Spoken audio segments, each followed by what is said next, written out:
You're watching college football on ESPN, presented by PlayStation View from Norman, Oklahoma. The fourth-ranked Sooners with everything in front of them. Playoff hopes, potential Heisman Trophy, and West Virginia. Baker Mayfield will not start, although it didn't keep him from hyping up the crowd and keeping himself excited and focused, and he will be the storyline certainly early on here this afternoon. Got the word last week that Baker Mayfield will not start the game. No one seems to know when he will start except for Lincoln Riley. Steve Levy along with Brian Greasy. Todd McShay is at field level on a spectacular Saturday afternoon here in Oklahoma. Marcelius Sutton and Rodney Anderson are back to receive, and Evan Staley will kick it away for West Virginia. Mountaineers come off a 28-14 loss to Texas. A week ago, Oklahoma took care of Kansas to the tune of 41-3. And it's run out by Marcelius Sutton, and he's out to the 31-yard line. And it was in that game in Kansas when we had all the trouble. There's Kansas failing to shake Mayfield's hand. Yep. And then inappropriate gesture and so on. Did Oklahoma get this right? They do enough? I think Lincoln Riley got it right. You had to do something. Baker Mayfield knew something was coming, and I think Lincoln Riley suspending him, for the first series, maybe 2 series, don't know what it's going to be, but the captaincy, what's one of the biggest honors you can have as a college football player is being a captain, and at home in your last time in this stadium for Baker Mayfield. That's what hurt him the most, and that he took the attention away from his teammates in the win last week. Those were the things, I think, a great way for Lincoln Riley to send a message to his quarterback. So as Mayfield watches, Kyler Murray is the starting quarterback today for the Sooners. And on first down, Murray's going to keep it, and he can run! He can run across midfield! He can run down the sideline! Kyler Murray to be knocked out of bounds at the 4 by Elijah Battle. How's that for the first snap and his first start? 66 yards. Boy, no Baker, no problem. Kyler Murray's a talented individual, one of the most highly recruited athletes coming out of high school in college football. Went to Texas A&M, didn't work out for him there. He's made the decision to come here to Oklahoma, and his first snap in Baker Mayfield's shadow, he almost takes it to the house. Might keep Mayfield on the bench a little longer. Here's first and goal now. On the ground, Rodney Anderson. And he's on his feet into the end zone for a touchdown. How do you like me now? 49 seconds in. Oklahoma scores the touchdown.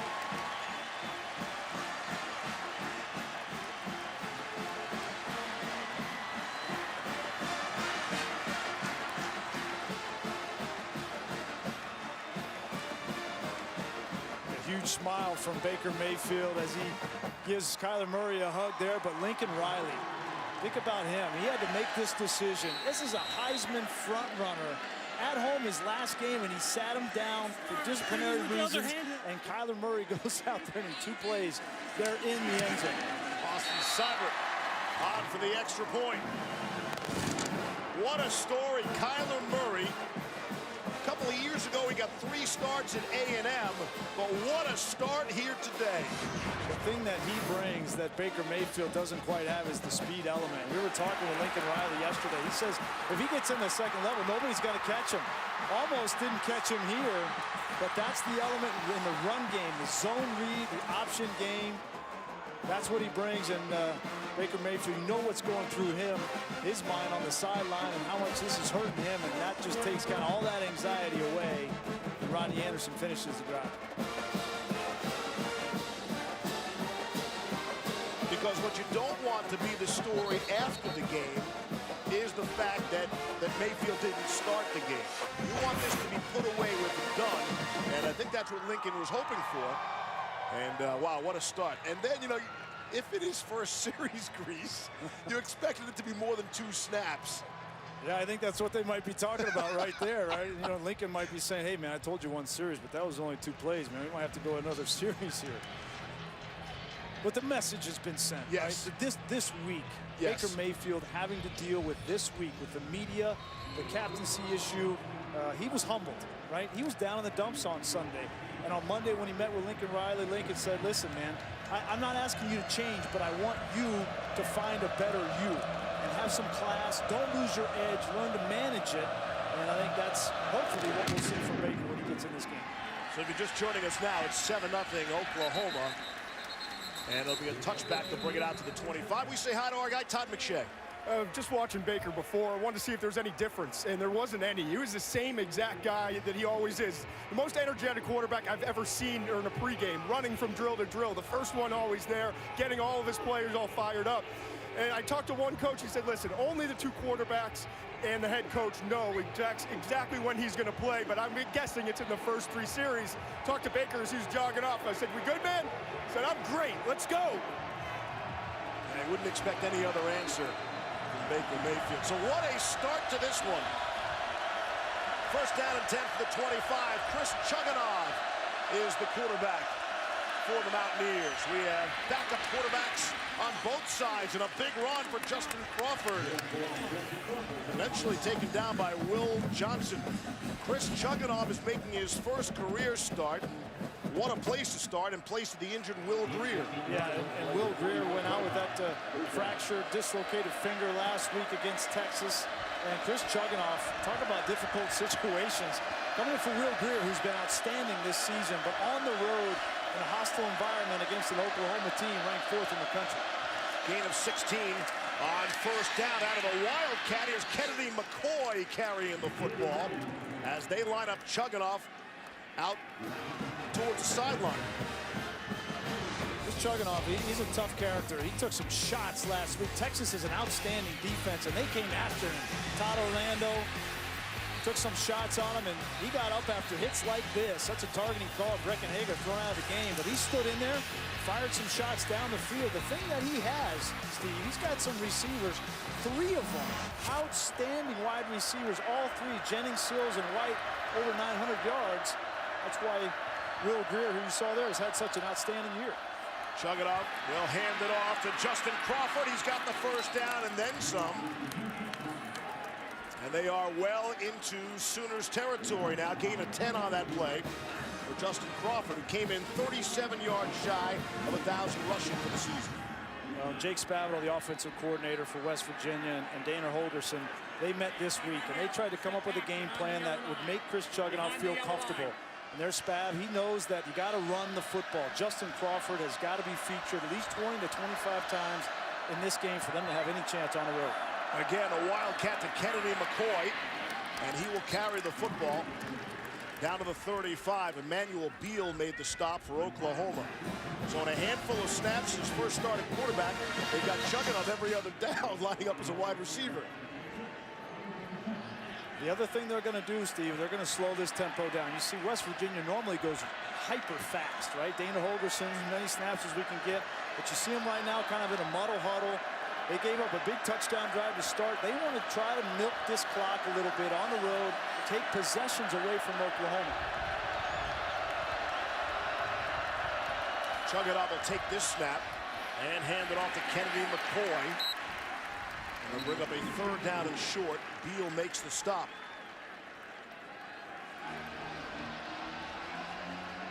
Chugunov, for those of you scoring at home, when he came in as a backup, replacing the injured Will Greer a week ago, he was number 11. Gets the start, switched his uniform number. He's wearing number 5 today. That was his number in high school. So all your fans in West Virginia want to go out and buy a Chugunov jersey, make sure you get the number 5. There he is. They split him out again now. Again, it's Kennedy McCoy. They continue to run out of this Wildcat, and why not? McCoy's got the first down, and they are in field goal range. Trey Norwood makes the stop. If you want to follow this West Virginia offense and where they have success, follow number 28, Wellman, right here. Most of the time when they run the football, it's going to go to number 28. The 5th-year senior out of Huntington, excellent blocker, catches the ball well out of the backfield as well. I've never seen this from West Virginia, Steve, an actual huddle. You weren't expecting that. Eli Wellman goes by the nickname of Big Stink. I didn't bother to ask why. Here's Marcus Sims trying to get the ball into the wide receiver's hands. Going to bring up a third down. Kenneth Murray and Caleb Cayley. Prior to that play, West Virginia had 50 yards in 6 plays, all on runs. Well, this Oklahoma defense, they've taken the first shot from West Virginia. They've given up some yards on this drive. They've had some wildcat. They have some misdirection. You got to always take that first blow from an offense. But Oklahoma defensively last week, that's the reason they won the football game against Kansas. Only gave up 3 points. Back-to-back weeks, they've played strong. They held TCU to 20 points. This Oklahoma defense is getting stronger as the year goes on. 2nd and 11. Those 3 wide receivers bottom of your screen. And they wanted to keep it on the ground at Crawford, but there is a timeout. West Virginia calls their first timeout of the half. It'll be a media break. We'll take the timeout with them. We have yet to see Baker Mayfield in the game. Will it be the second series? Oklahoma 7-0 lead. West Virginia on the move.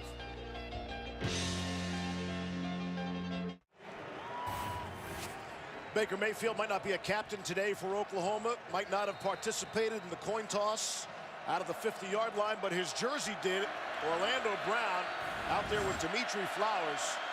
That gives you some idea of how beloved Baker is by his teammates. Here's chugging on his first pass attempt of the game. Back of the end zone and out of the end zone. Gary Jennings was there. Jennings has not been able to find the end zone all season except for one time. And while that was a completion out of the end zone easily, clearly. Yeah, great coverage there by Stephen Parker. Great job by Parnell Motley and Parker talking, switching off that route on the outside. Hard play action on 2nd down, and Oklahoma defensively was not fooled. Sooners secondary has been a bit of an issue. Got a couple of true freshmen out there. We'll watch for that all afternoon. 3rd down and 11. Trey Brown and Trey Norwood, both of them true freshmen. We'll see a bunch of them. On 3rd and 11, they keep it on the ground, and Justin Crawford, he's still on his feet, and he has the first down. Great second effort by Justin Crawford. Moves to 6. Great block here by Lingenfelter. Take a look at this offensive line. Getting up to the 2nd level on the Mike linebacker, Ken Murray. He just kind of plants him in the ground. And Crawford is just pushing that defensive line. That was Neville Gallimore who had his back to him, and he was just pushing him downfield. Lingenfelter on the block there. He's in for the Kyle Bosch injury. The starting right guard out with the lower leg. 1st down and 10 now. About the 15. Little shovel to Wellman. Bring him 2nd down. If West Virginia is going to pull off this upset on the road, it's a tall task, but it has to start with their offensive line up front because they need to control the game, control the amount of possessions Oklahoma's great offense has, and then run the football with Crawford, Kennedy McCoy, and Petaway. And Dana Holgorsen knows that he's got a quarterback that hasn't making his first start. This offensive line has to take the game on their back. This is a beautiful looking drive to this point. Here's Chugginoff. Trying to set up the screen, able to get it to Wellman. And he's stopped by Amani Bledsoe. Back to the line of scrimmage, 3rd down. Great recognition by Bledsoe. We see this so much in college football these days. This roll to one side and then throwback screen, whether it's to a tight end. In this case, it's to a fullback and Elijah Wellman. But Monty Bledsoe, smart football player, just a true sophomore, diagnosed it and came up with the tackle. Coaching staff keeps raving about Bledsoe. He's coming on. 12th play of the drive upcoming. They've been able to convert on 2 third downs so far. Here's 3rd and 8 with Jennings in motion. And they keep it on the ground at Crawford, and he won't get there. He won't get down to the 10. Kenneth Murray made the stop. Giving the ball to Crawford is a good idea all the time. He had 331 yards rushing against this Oklahoma defense a year ago. Yeah, they got down big early in that game, and a lot of those yards were in garbage time, so it's going to be much tougher sledding, I think, in this game. 4th and 6 upcoming, so we'll get the field goal attempt. It's Evan Staley, who is just 3 for 4 on the season. It's a 28-yard field goal attempt.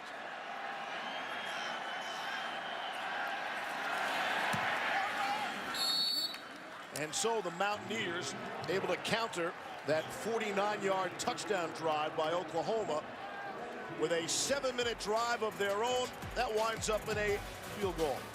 Is it Baker Mayfield time? We'll find out.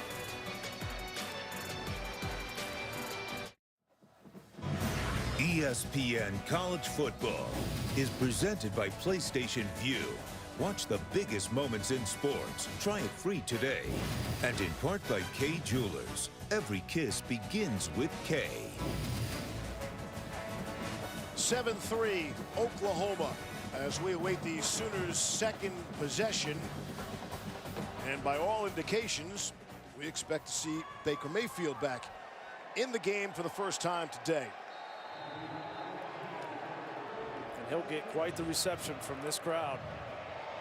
No matter what he does, they love Baker Mayfield, one of the most beloved players in Oklahoma history. I think he'll go down. What's not to love, right? Sutton will take a knee.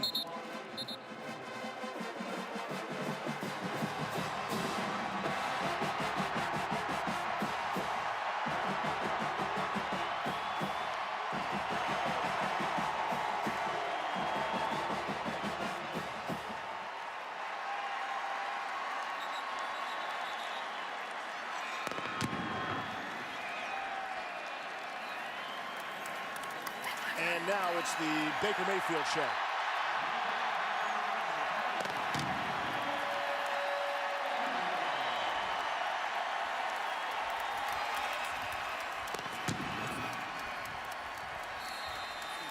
And I'm Kyler Murray. I'm saying, hey, what about me, coach?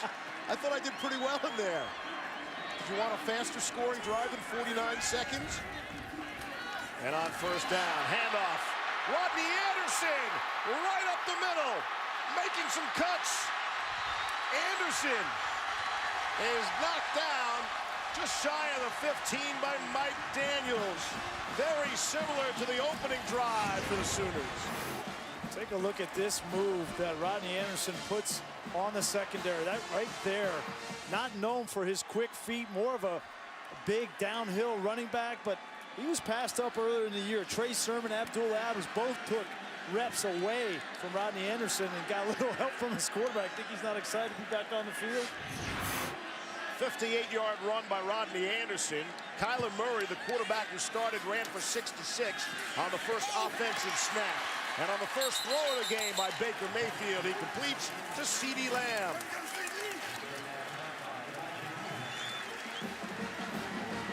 This offense so explosive. I mean, you run the ball between the tackles, back-to-back drives. One time with Kyler Murray, now with Rodney Anderson. Then you flip the ball out to a guy like CeeDee Lamb, Marquise Brown, Mark Andrews, Dimitri Flowers. So many weapons, Steve. This is the most difficult offense to defend in college football this year. On first down and goal from the 6. Baker will hand it off. Rodney Anderson will be dropped for a loss. Excellent defensive play by the Mountaineers' best defensive player, David Long. Yeah, David Long needs to have a big game. He's unquestioned leader of this Mountaineer defense, and now that no Will Greer on the team, unquestioned leader of the team. He's got to have a big game along with Al-Rashid Benton, the Mike linebacker, number 3. Those two guys have to have an effect on Mayfield and Anderson in the run game. Crowd was chanting Baker's name. They want a touchdown pass. Here's second and goal. Here's the opportunity to throw. It is juggled and caught. CeeDee Lamb, touchdown.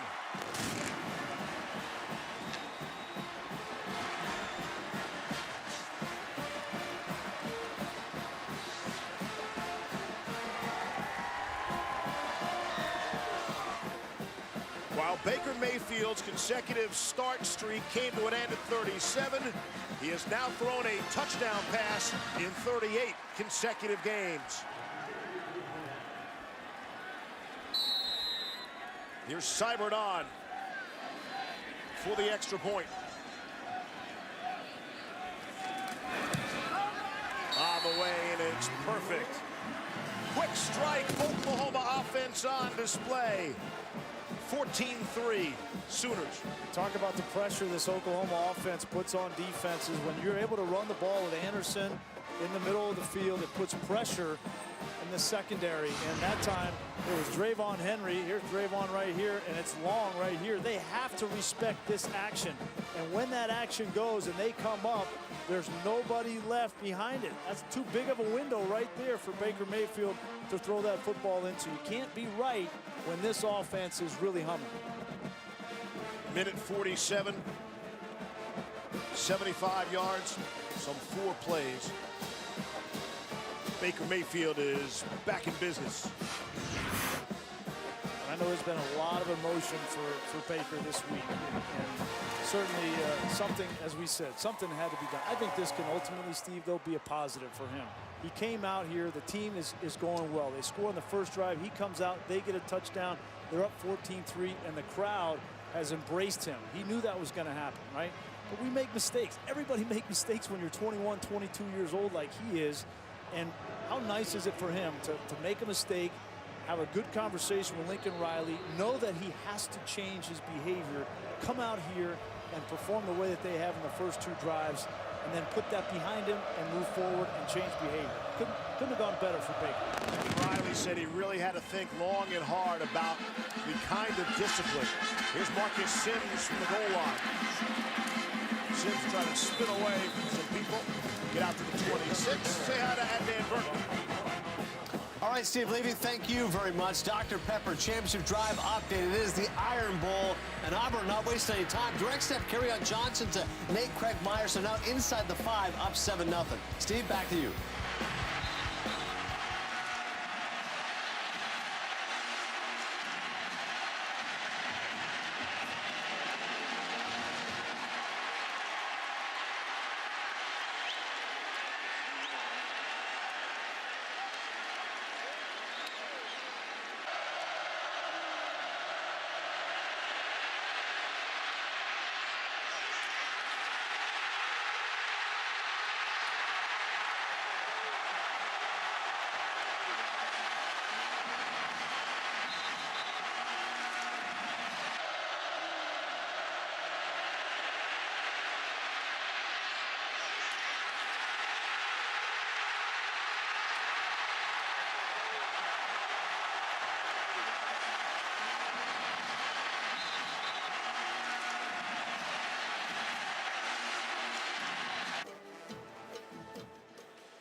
But you're right, Steve. I think people forget that Lincoln Riley's a first-year head coach, right, of the number 4 team in the country, and he's got the Heisman favorite by a long shot who does something, makes a mistake, and he had the guts to make the right call. And I've been as impressed with Lincoln Riley as any coach in college football this year. First down and 23 after the marker. Here's Justin Crawford out across the 20-yard line. Will Johnson and Caleb Kelly. Good stop. Go back and take a look at that penalty and see if Dana Holgerson had a point. If you see that black line, that's a line of scrimmage. As long as that ball is thrown behind the black line, it's not a penalty, but it was clearly thrown beyond that black line. So a good call by this officiator. 2nd and 15, get some of the penalty yardage back.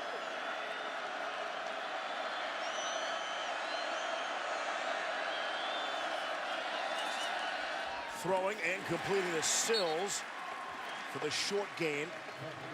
Sills, who leads the country in touchdown catches with 18.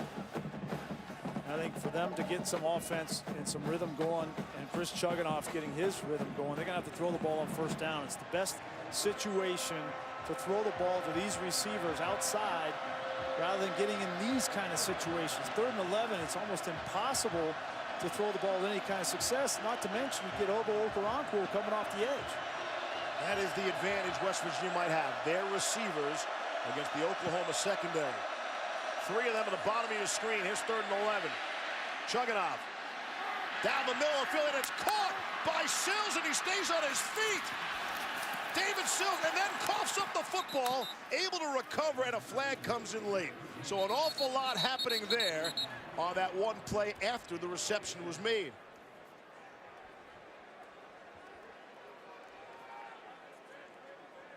Great adjustment by David Sills. There's going to be some throws in this game where Chris Chugginoff just trusts him, and he's got to come back and make a play. That ball, maybe a 50-50 ball, and Sills goes up and uses that 6'4" frame to come down with the football. One of the reasons why. There is no foul for a block in the back. It'll be first down. One of the reasons why David Sills is one of the 3 finalists, semifinals for the Biletnikoff Award. Take a look.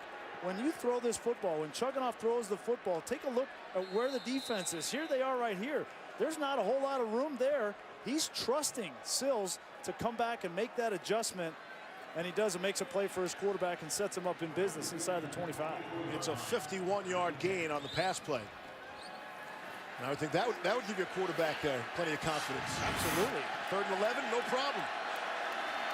On 1st down and 10. Flags fly as they hand it off to Crawford. Leans forward for a yard. Marquez Overton at the nose tackle spot.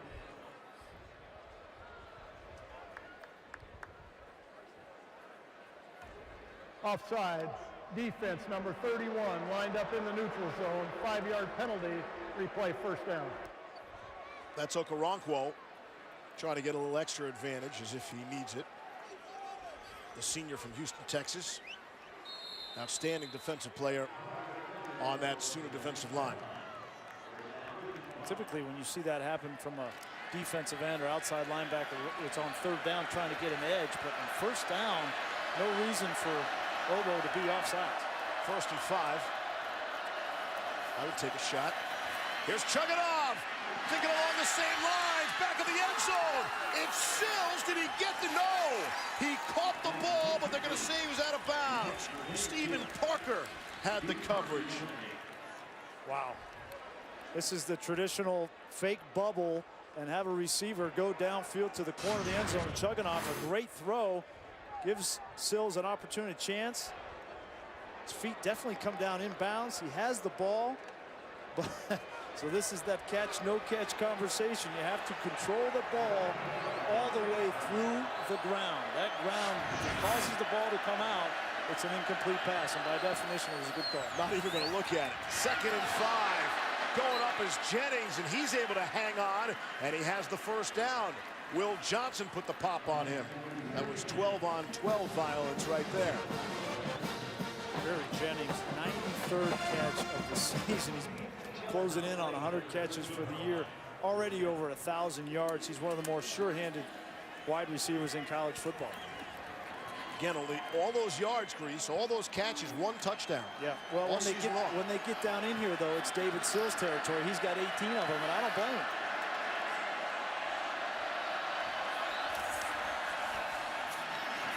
Crawford trying to find a hole and finds a few yards. We come up on 1:40 left in the quarter. We're watching that matchup of Sills versus these smaller corners. With Motley, it's 6 foot, 175. With Norwood, it's 5'11", 168 versus a receiver who's 6'4", 205 pounds. Seen them now try to move their safety over Stephen Parker. A little bit more attention to him in case they have to have a bigger guy. He's 6'1", 205. We'll see how they match up here. He just came off the field.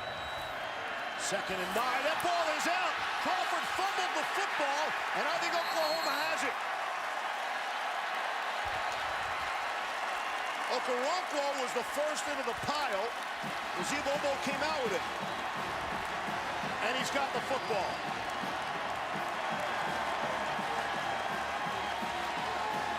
These self-inflicted wounds for West Virginia, they just can't have it when you come on the road in this environment. And it looked like Justin Crawford just took his eyes off the ball. It's a simple pitch. Chugginoff, it's a great pitch, goes right through his hands. Looking at the defense before the football. Mountaineers were marching down the field. Nothing to show for it. Baker Mayfield, the Sooners offense when we come back. As if there were any doubt, that was a fumble. It is Sooners football. We'll see an Oklahoma offense that will be ready to run their 7th play of the game. 6 plays so far, 145 yards and 2 touchdowns. Quick strike offense as the fumble stands. They did take a look at it in the break, and it remains Oklahoma football. They'll start deep in their own territory out of the 11-yard line. Burdett in motion, and it's Rodney Anderson trying to break through, and he was just tipped up at the line of scrimmage.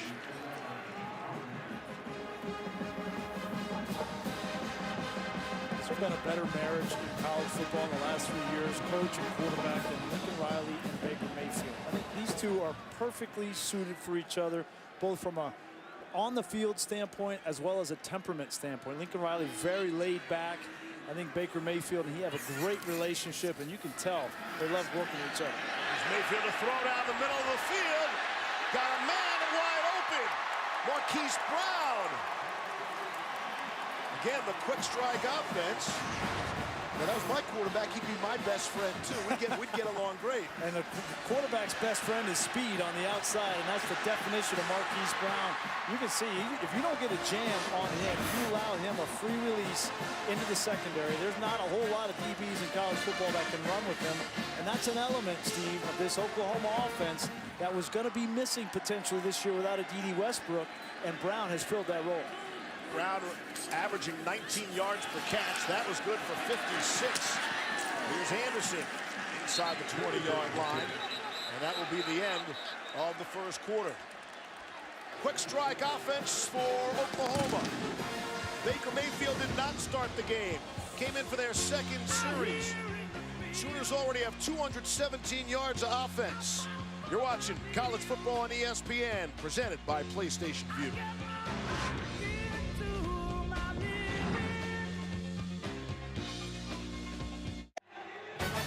Jiffy Lube Rivalry Week continues to be a dandy tonight. It's Clemson and South Carolina. Enough said. So stream it live on the ESPN app. 109th straight season for the matchup. 2nd longest uninterrupted series. Minnesota, Wisconsin is the longest. Again, the ESPN app is a fan's best friend. Go live your life. Do what you have to do. Keep eating those Thanksgiving leftovers. All while watching the app. Yeah. Is that it? Well, that's when I'm going to get home. So that's right. Handoff. Rodney Anderson. We open up quarter number 2. Tries to cut it inside, and he has enough for the first down. Steve Levy along with Ryan Greasy, Todd McShay. Hope everybody had a great holiday. And keep in mind, the camera adds 15 pounds after Thanksgiving. That's why you won't see us on camera and all that often. You had a big plate of food, and this Oklahoma offense, they got a big plate of plays. Hey, look at these rankings. I mean, yards per play, 20-plus yards. Those are the explosive plays. This is the most explosive offense in college football, and they've already started this first half the same way. They're averaging over 24 yards per offensive snap today.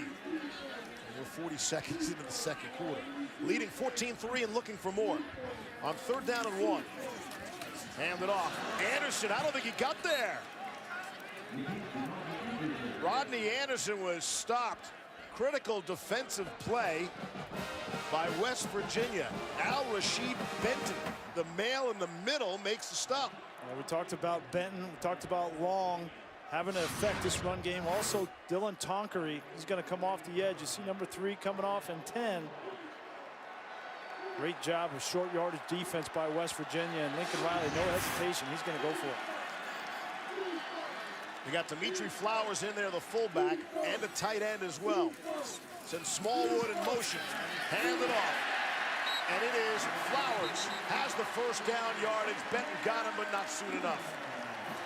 Dimitri Flowers is the Swiss Army knife of this offense for Oklahoma. We can talk about all the flashy Marquise Brown and Andrews and all that, but the guy that makes it go when crunch time comes is Dimitri Flowers. He's one-on-one with Benton, and he takes the first down, gets the best of Benton. He's still on the field.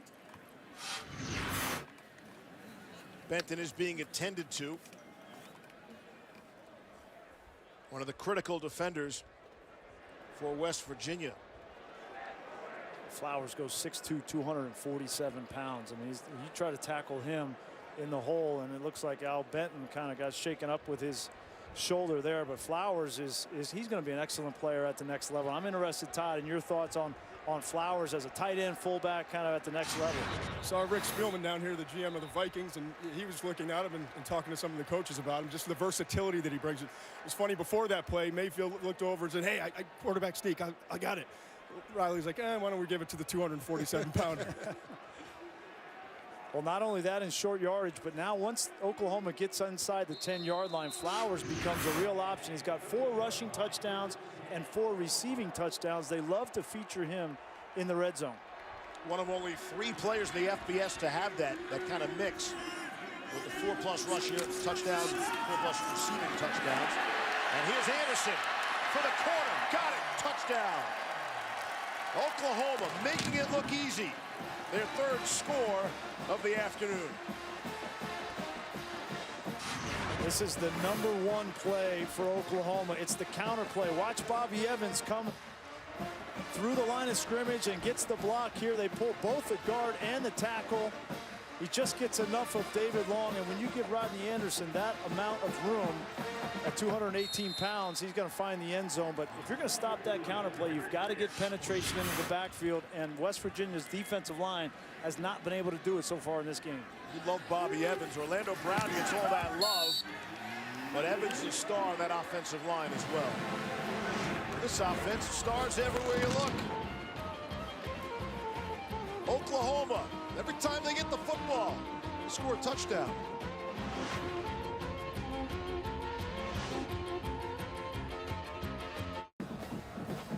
All-State is proud to be part of a team that comes together to do well by contributing to participating universities' general scholarship funds for each field goal and extra point kicked. To date, All-State has contributed millions in scholarship funds, and for that we thank them.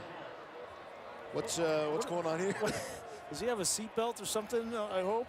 I mean, he might need All-State. Oh, these wacky college kids. On senior day, Oklahoma honoring 18 seniors playing their final home game. Petaway and Sims are back deep. Touchback, and we get back in touch with that name. Burke. Oh, well done, Steve. An update once again on the Iron Bowl. After converting a 4th and 1, Jalen Hurts says, why not? We ran it 5 straight times, this time to Jerry Jeudy, the true freshman. Maybe a little bit of a push-off. 36-yard touchdown, 7-all right now. And Jesse Palmer, by the way, appreciate the guy on the wagon. Meantime, speaking of rolling Penn State over Maryland, Mike Gesicki here with the touchdown. 28-0 Penn State. Back to you, Steve. And Dan, thank you. Keeping us posted on this rivalry Saturday here in college football.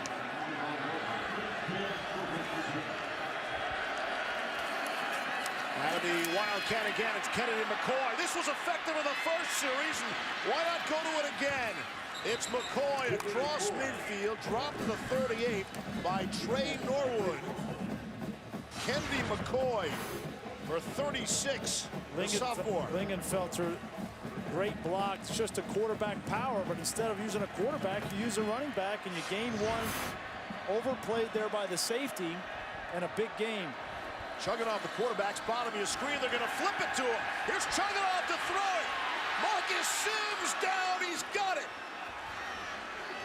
It looks like he's hurt, but he's got the football down at the 3-yard line. What a play by West Virginia. And nice design from Jake Spavital. You come right back to that Wildcat look. Here comes chugging off this way, and watch how wide open on the back end. If this ball was thrown out in front of Sims, that would have been a touchdown. And he comes up, as you said, Steve, a little gingerly, and see Mike Stoops, the defensive coordinator. You got to know coming in that Jake Spavital and Dana Holgerson down 21-3. They're going to have a few trick plays in the back of their pocket to try to get back in this game. That last flea flicker good for 35. First down and goal. Ball spotted at the 4.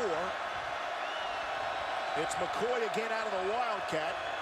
Chugging off bottom of your screen. And it's McCoy. Crashes down to the 1-yard line. Will Johnson prevented that from being A West Virginia touchdown. Third trip into the red zone by the Mountaineers. All they have is a field goal to show for it for now. It's getting chippy in there between this offensive line for West Virginia and that defensive line. Looked like Grant Lingenfelter was mixing it up inside. B.J. Ward, Overton, Famatu. Keep an eye on that as this game goes on. And again, the Wildcat, and I agree with you. It's working. Why not stick with it?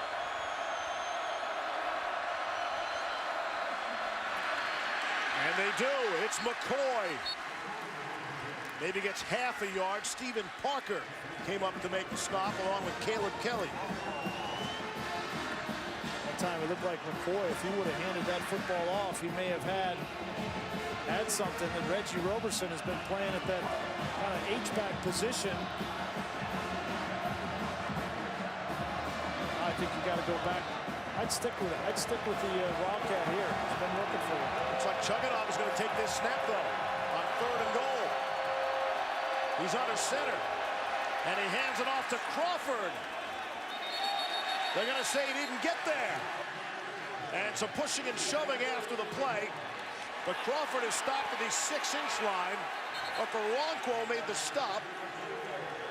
Ovo Okoronkwo has been everywhere so far for that Oklahoma defense. But it's going to bring up a 4th and goal. So the nose of the ball is on the goal line. Yeah, they're going to take another look at this. Crawford, let's take a look to see if his knee came down. Looked like he definitely got across. I think that's a touchdown. That ball came down on top of the white line.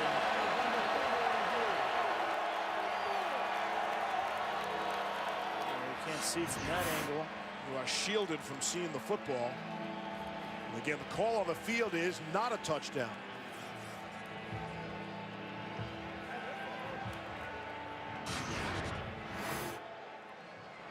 He's fighting for the yard. Now take a look at the knee.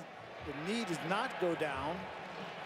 So that's the first thing. I don't think his knee ever hit the ground. Now it's just whether that ball, knee's not down, and where is the football when he ultimately comes down? Does he cross? Again, it's just a front plane there. Unfortunately for Justin Crawford, the angle there, you can't really tell. And I don't think there's enough evidence to overturn the call on the field. I think it'll probably stand. Progressive pylon cam giving us a good look there, but maybe not a good enough look as far as West Virginia is concerned to overturn that call on the field. You just can't see where the football is. Again, I don't think the knee was down at this point. Just whether they determine when he finally came down, whether it broke the front plane of the goal line. And if not, it'll bring up a 4th down, and I guarantee you Dana Holgerson's going for it. After review, the ruling on the field stands as called, short of the goal line. Stands as called is the critical verbiage there. So here we go, 4th and goal. That might be less than 6 inches. Keep an eye on Elijah Wellman here, too. You know, he's sometimes in these areas of the field a factor for West Virginia. Mountaineers chance to stay in the game right here. 10 and a half to play in the half. And it's Kennedy McCoy for the touchdown. The gamble pays off. Jake Spavital brought in the extra beef. They brought in Trevin Wesco, both tight end / fullbacks, Wellman and Wesco. And they ran right behind him, and they got in. Here they are right here, 88 and 28. It's just power football.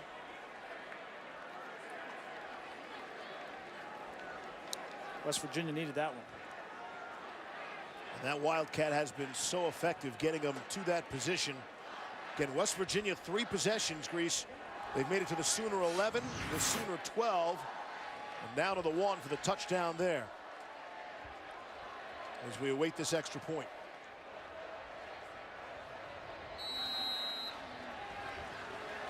David Staley is 12 for 12 on extra points since replacing Mike Molina.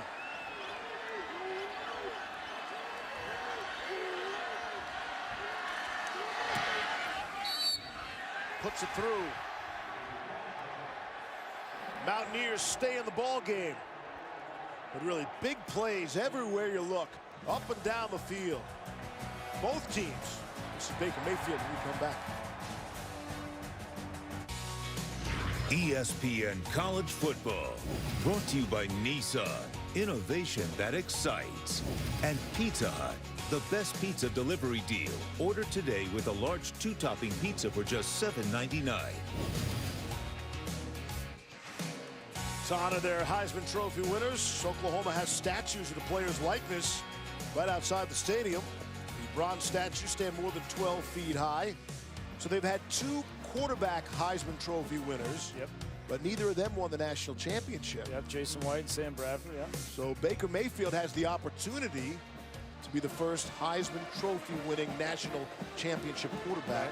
And first to ever finish 3 years in the top 4 in the Heisman voting, which is an amazing feat in and of itself. I think he's guaranteed of that. And surprise onside. Onside kick. West Virginia pulling out all the stops. Let's see if Staley recovered his own kick. It definitely traveled 10 yards. Evan Staley. What a story. The redshirt freshman from Romney, West Virginia. What a great call here by Dana Holgorsen. You see that front line for Oklahoma is about 12 yards away from the football. It looked like number 29. That's Prentice McKinney, a safety, just kind of fell asleep on it, and heads up play by Staley jumping on the football. Has to go 10 yards. I thought it did, Grease. He might have made contact. Right hand. Did he get that right hand on the football before it traveled 10 yards?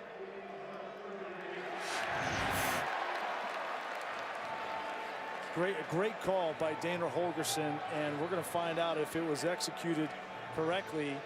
You get anxious, right? Because you see that defender that's coming for that ball, and then you reach out for the football.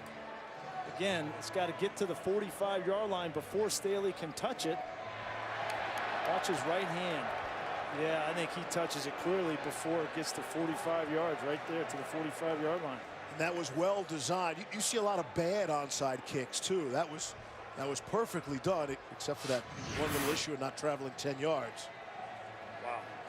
And this is going to hand Oklahoma great field position. Well, it was a gutsy call. Great call by Dana Holgorsen. You just got to execute it, and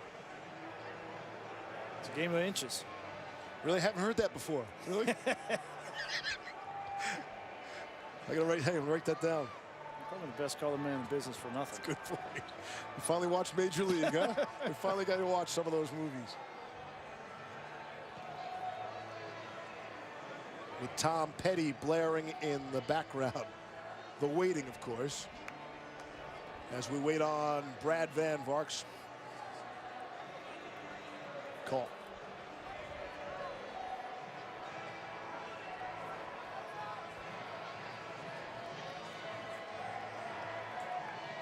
I think if West Virginia would have executed this correctly, and then they get the ball near midfield and are able to go down and put another 7 points, it's a completely different ball game. But now, as you mentioned, Oklahoma's going to get this football in plus territory, and with their explosive offense, give them a short field.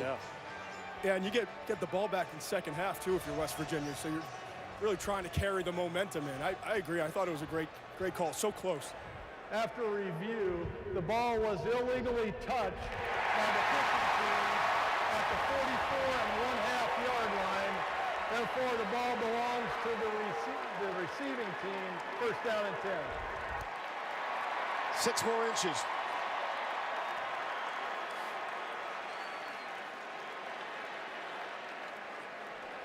Great idea, great design. Does not work out for the Mountaineers.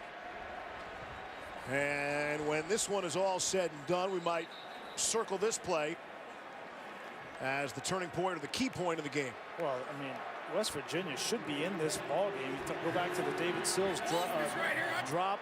You go back to the fumble by Justin Crawford taking his eyes off the ball, and then that play just a little bit early by Staley. Those 3 plays could have gone in West Virginia's favor. What's Dana arguing there? That seemed to be pretty conclusive, the video. So they open up on first down and 10 now. Oklahoma does at the West Virginia 44.5. The half playing the critical role. Mayfield to throw off the play action. Wide open is Mark Andrews. He rumbles down inside the 20-yard line. Andrews' first catch of the day. It's good for 25. Great look at Baker Mayfield thrown into a window. You got zone dropping linebackers, David Long and Benton, and that is perfectly done. That's great anticipation from Baker Mayfield. Mark Andrews, that's years of being on the same page with your tight end and being accurate with the football and on time. At the 20. On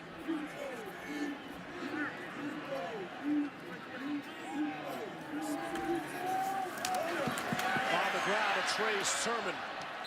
And a flag comes in late. True freshman from Marietta, Georgia. Al-Rashid Benton, who was shaken up earlier, able to make the play. Holding, offense number 58. 10 yards from the previous spot.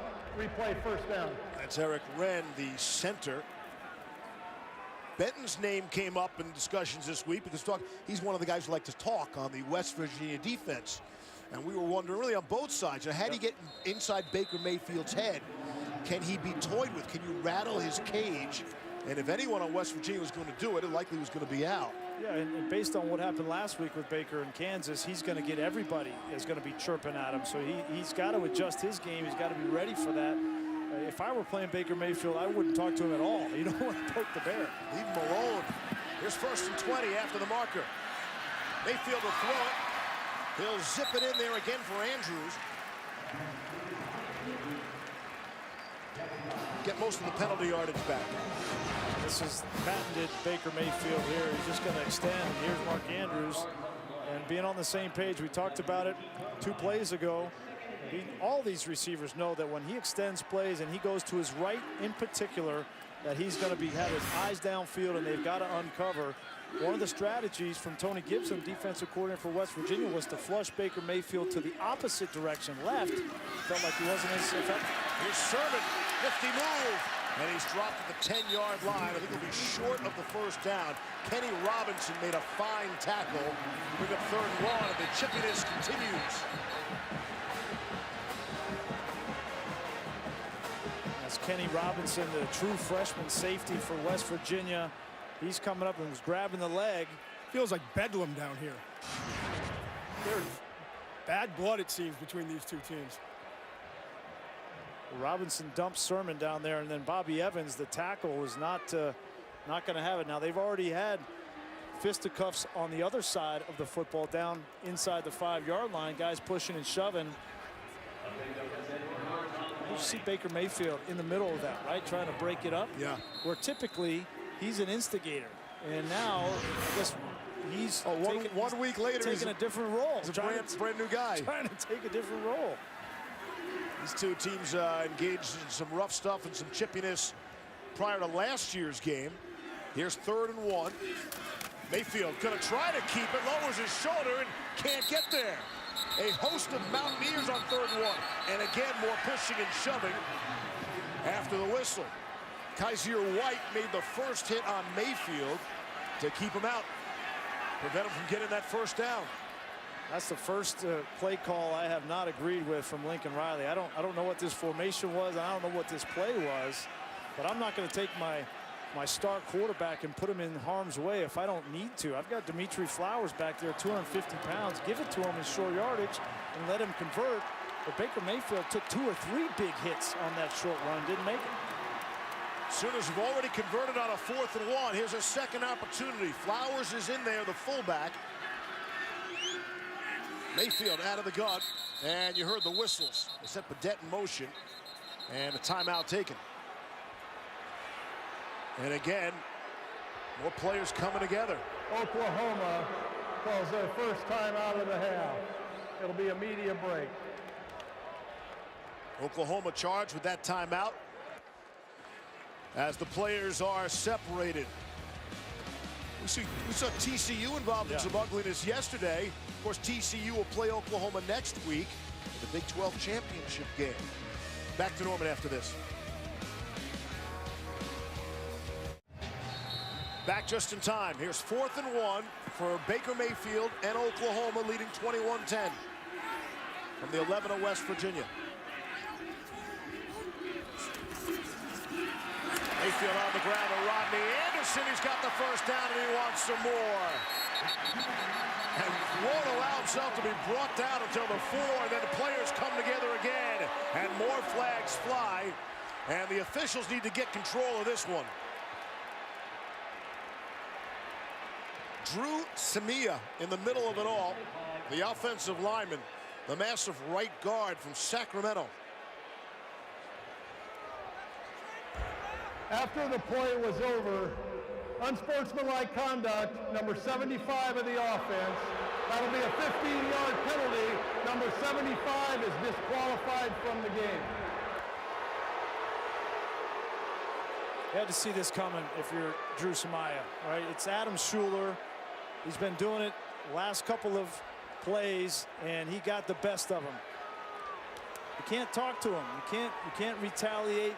Oklahoma has much more to lose than West Virginia does. And take a look right here. What you didn't see was before that, Schuler was on top of Samia, pushing him into the ground, baiting him, and Samia reacted. They've been baiting him all game long.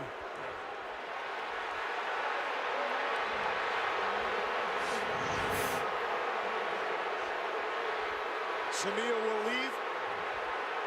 He was the first Oklahoma true freshman offensive tackle starter dating back to 2006. Tells you how talented he is. And he's heading for the early shower. Kicked out of the game. Let's go back and take a look at what Schuler, I think, is as much at fault here as anybody. He's number 88 in white. Here he is right on top of him. And just pushing him into the ground. Maybe trying to get his hand in his face mask. I mean, who knows what's going on there. And it's hard to blame Samia for the reaction. But you gotta let him go. You gotta let it go. And he's really fortunate this happened in the first half of the game rather than the second half, because if it happened in the second half, he wouldn't play the first half of next week in the Big 12 championship game potential against TCU. So it's time to settle things down, and the officials have done some of that. Ben Powers moves over to the right guard.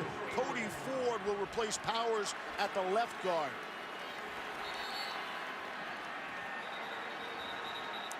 I'm not sure why Samia is thrown out of the game, though, to be totally honest with you. Didn't throw a punch. You know, you get it unsportsmanlike. You get a warning before you get kicked out of the football game. I'd love an explanation from this Big 12 crew as to why they kicked him out of the football game rather than just give him an unsportsmanlike conduct. Grace, I thought when he was on his back, he did fire a right in the air, but he was down in a prone position trying to protect himself. The play resulted in a first down. This is Baker Mayfield in the break trying to tell everybody, hey, don't talk to him. Just don't talk to him. After the foul is enforced. Great leadership there and a change from Baker Mayfield from a week ago, but Samia obviously didn't listen to him. So it's going to be first down and goal with the ball spotted out at the 20-yard line after the post-possession foul.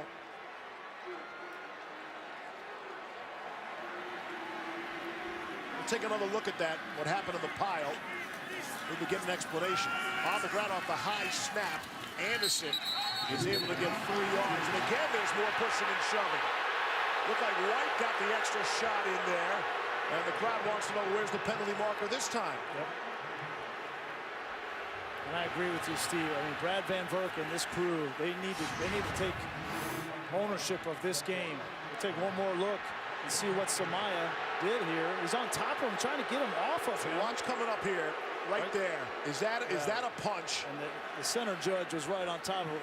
Guy's right on top of you. Brian Allos is the center judge. Second down. Anderson spins off one tackle.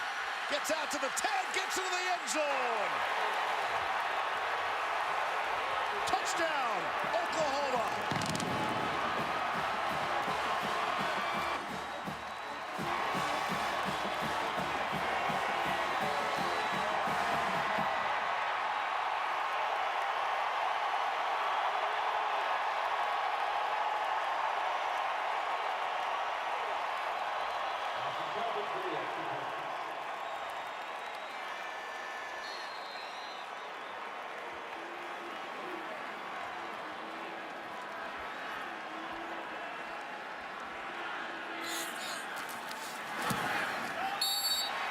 extra point is good. That is the touchdown that follows the onside kick that didn't go far enough. Yeah, you want to shut somebody up that's chirping at you, talking to you. Don't use punches, use power, and put the ball in the end zone. This is the way you shut up a team. CeeDee Lamb emerging as one of the best young wide receivers in the country, and if you want to take your game to the next level, you block like this. What a great job working down the field and allowing the back to get in for a score. 28-10, the fourth-ranked Sooners on top. Rated RP2M.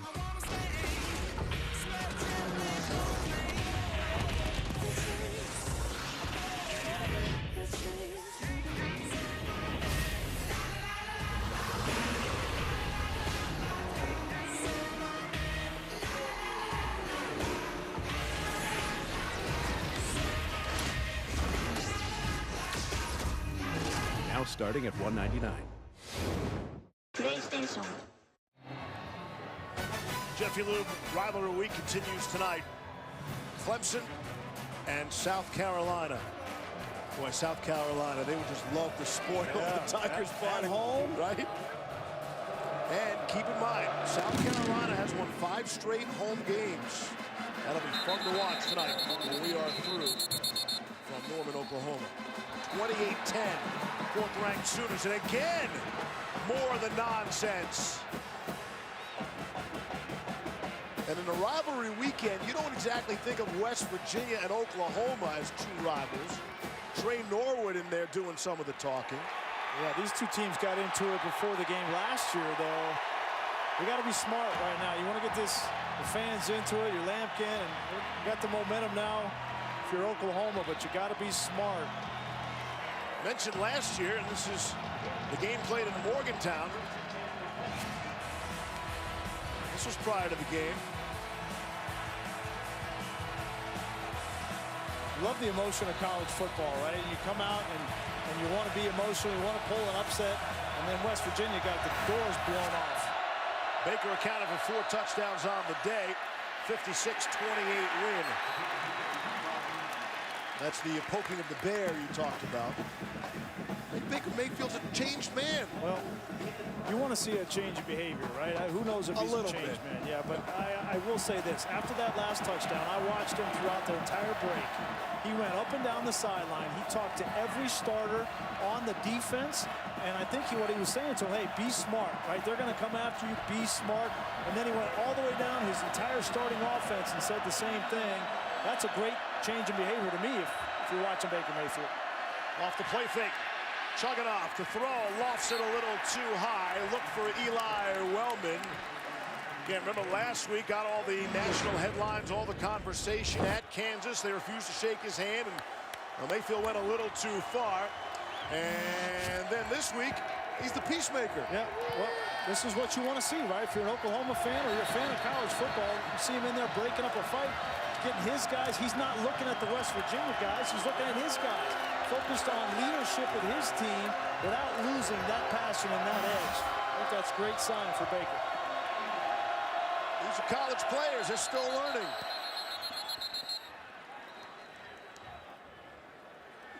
So we got a timeout.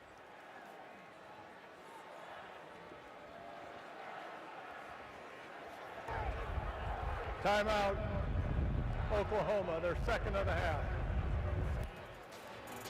It'll be a media break. 5:14 to go here in the half. These teams could use a cooling down period.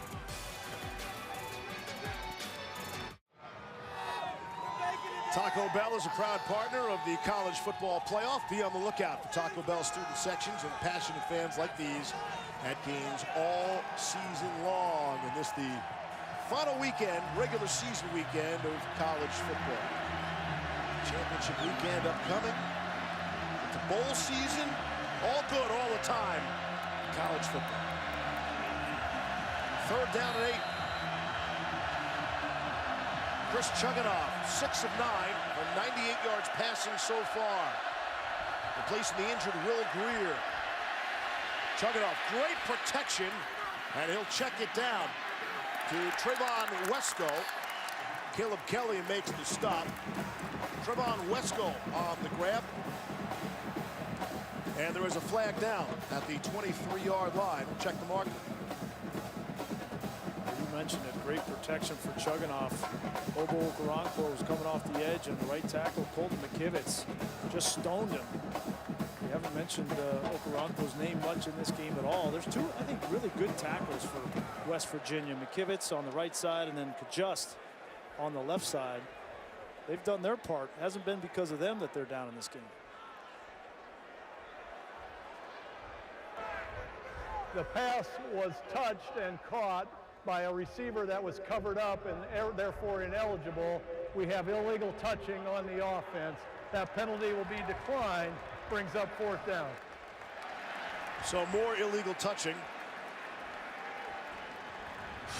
Can't go right for West Virginia. Here's McKivitz on the right side. Okoronkwo is one of the better pass rushers, and you see McKivitz, he gives a little bit of ground, and then at some point when you get that bull rush right into you as an offensive tackle, you've got to be able to put your feet in the ground and stone him, and that was impressive for McKivitz.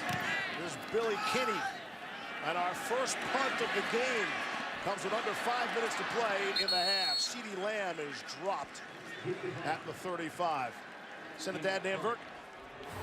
All right, Leafs, thank you very much. Coming up on the Lexus halftime report, back and forth so far on the Iron Bowl as Auburn has a slim lead over Alabama at the half. Plus, Urbier enthusiasm. Ohio State may have won over Michigan, but Urban Meyer irked with what happened to his starting quarterback. Jesse Palmer, Joey Galloway, and me coming up the half. Leaves back to you.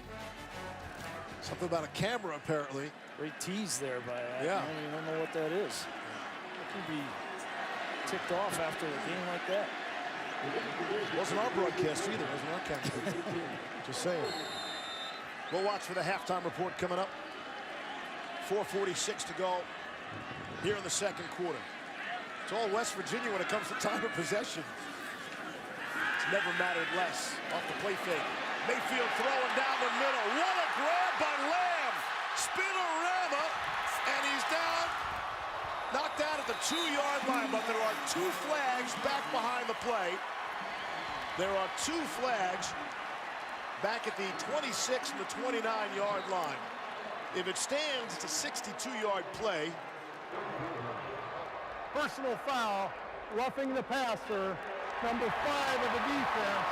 Penalty will be added to the end of the run, half the distance, 1st down. Xavier Preston roughing the passer. Oh, yeah. It's an easy call for the official, too. That's a great throw here from Baker Mayfield. A lot of times you try to put a lot of air under that football, but take the guesswork out of it. He throws a dart to CeeDee Lamb, and as impressive as that throw was, Steve, I'm more impressed that Baker Mayfield didn't react or respond to that clear personal foul from Xavier Preston. Put 2 hands into his neck area. That's really well done by Baker Mayfield. He was dancing down the field. Mayfield's been perfect in every aspect today. Hand off to Rodney Anderson. And Kaiser White fills the hole. Bring up a 2nd down and goal. Baker Mayfield passing is 6 for 6. 173 yards and 1 touchdown. And if I was him, you know what? I'd be dancing too. Look at him. There's a happy guy. He just loves playing the game, right? And you love to watch players like that. Yes. And it's infectious. His teammates pick up on it as well. Here's 2nd down and goal. Again, it's Anderson. And he gets there. Touchdown. Rodney Anderson finds the end zone again. His 4th touchdown of the game.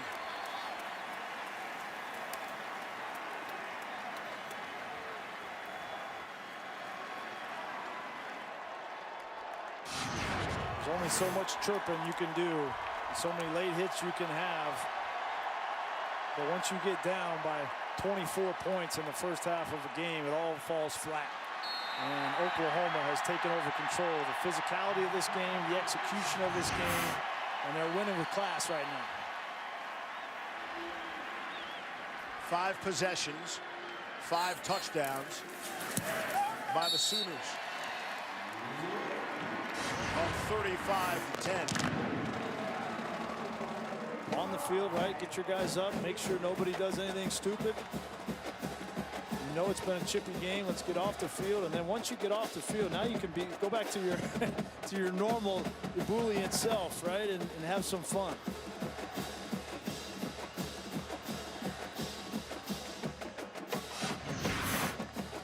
I'd love to believe, Grease, he's a changed man, but I find it hard to believe that anybody could change so much in a 1 week span. Now, I'd like to believe he's learned his lesson, you know, and of course this will come out. We'll find out how he really has changed in the future, and definitely at the next level. But I have to be impressed by the turnaround in Baker Mayfield. I don't think that you change who you are in 1 week, Steve. I'm not saying that. I'm saying that what Lincoln Riley said to Baker Mayfield is you need to change your behavior. I don't want you to change who you are. I just need you to be a better Baker Mayfield. And that means managing that edge on the field, being smarter than you were last week. And yes, you can do that in 1 week, right? Change your behavior, have some more discipline, and he's done that. He needs credit for that. I think the best part of you is what he told us, Todd McShay.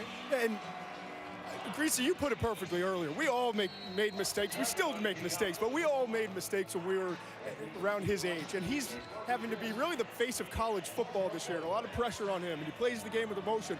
Sometimes the best things that happen to you, and I know in my life, or when you do stumble and you do make a dumb decision, having someone there for you to be able to tell you and to punish you.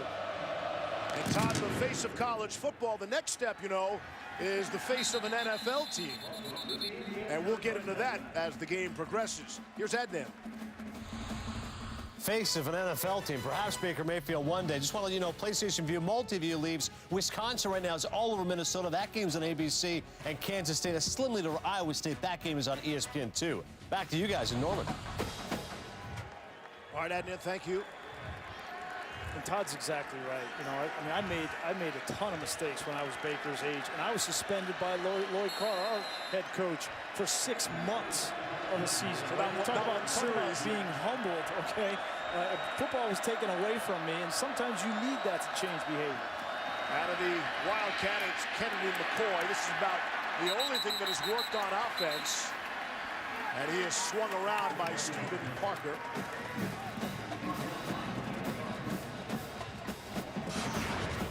Go back and take one more look. Watch, he gets punched in the head. I mean, that could have easily been a targeting foul and an ejection for Preston. He doesn't go back and chirp. He doesn't chase after him. Just says, listen, there's a flag. Throw the flag.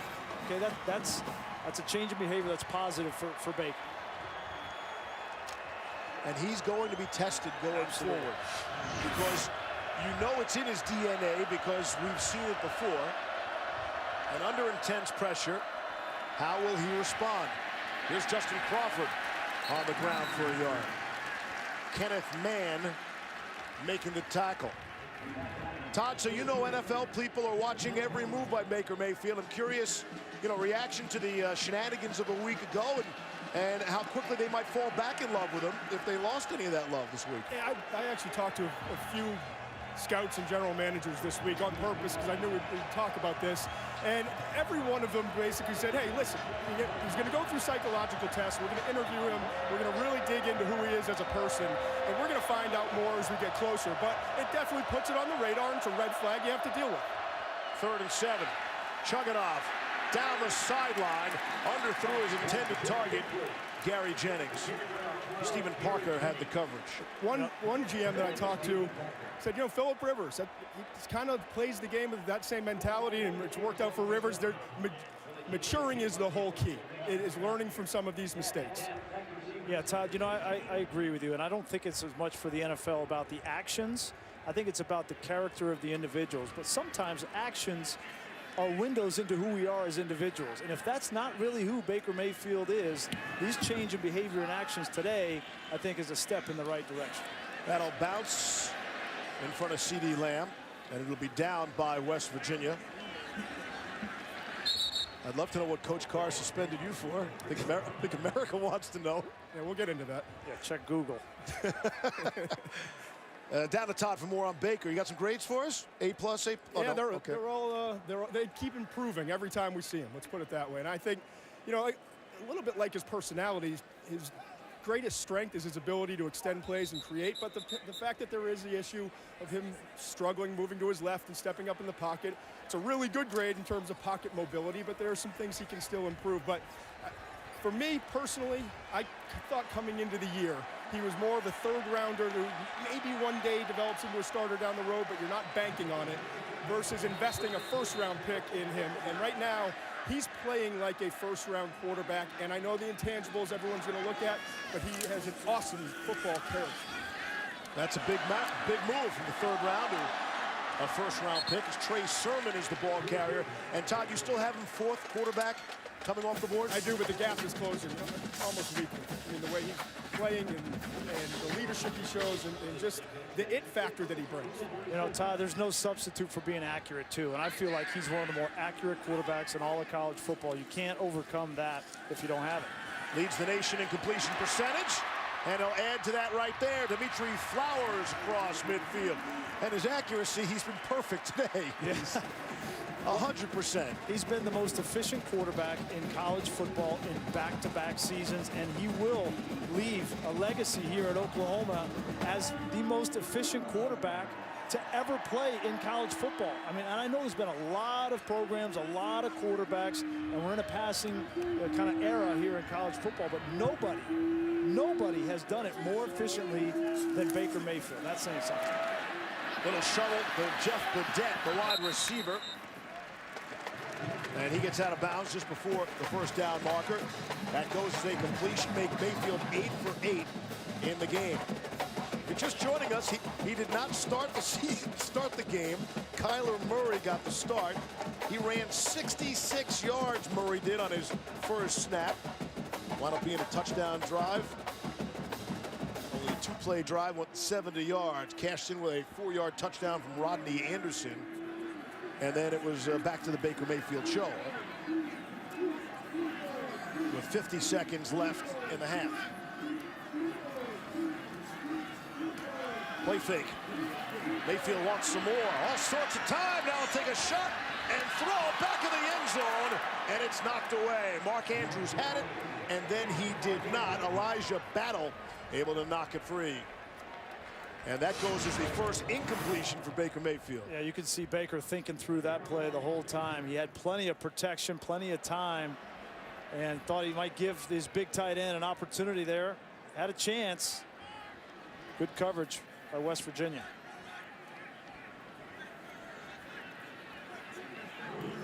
From our progressive pylon cam, you got the beautiful look at it. 3rd down and 3 upcoming. West Virginia. Their second of the half. It'll be 30 seconds in length. Timeout Mountaineers, and Baker Mayfield leaves and playing in his final home game here today. Think about all he has achieved. Dana Holgerson said it seems like he's been around a decade. He has been around a long time, but putting up eye-popping, staggering numbers. And he will leave here, I believe, as the best quarterback in Oklahoma history. Yeah, and if they're able to continue on, win the Big 12, get into the playoff, and win a national championship, imagine the legacy that number 6 in red will leave on this university. And I think one thing we were talking with Todd about is the next level for him. I think, with so much variability and so many question marks with quarterbacks and drafting quarterbacks. You look at some of the ones that have been drafted here lately. You can take out of the equation the competitiveness with him. Like, you know that he loves football. He's going to live football at the next level. And to me, there's a lot of value in that. So you're not hung up on the height like a lot of people are. No. I agree. Off the flea flicker. They want some more. Mayfield's going to get tripped up and then stay on his feet and slide down. And a couple of white jerseys will fall on top of him for good measure.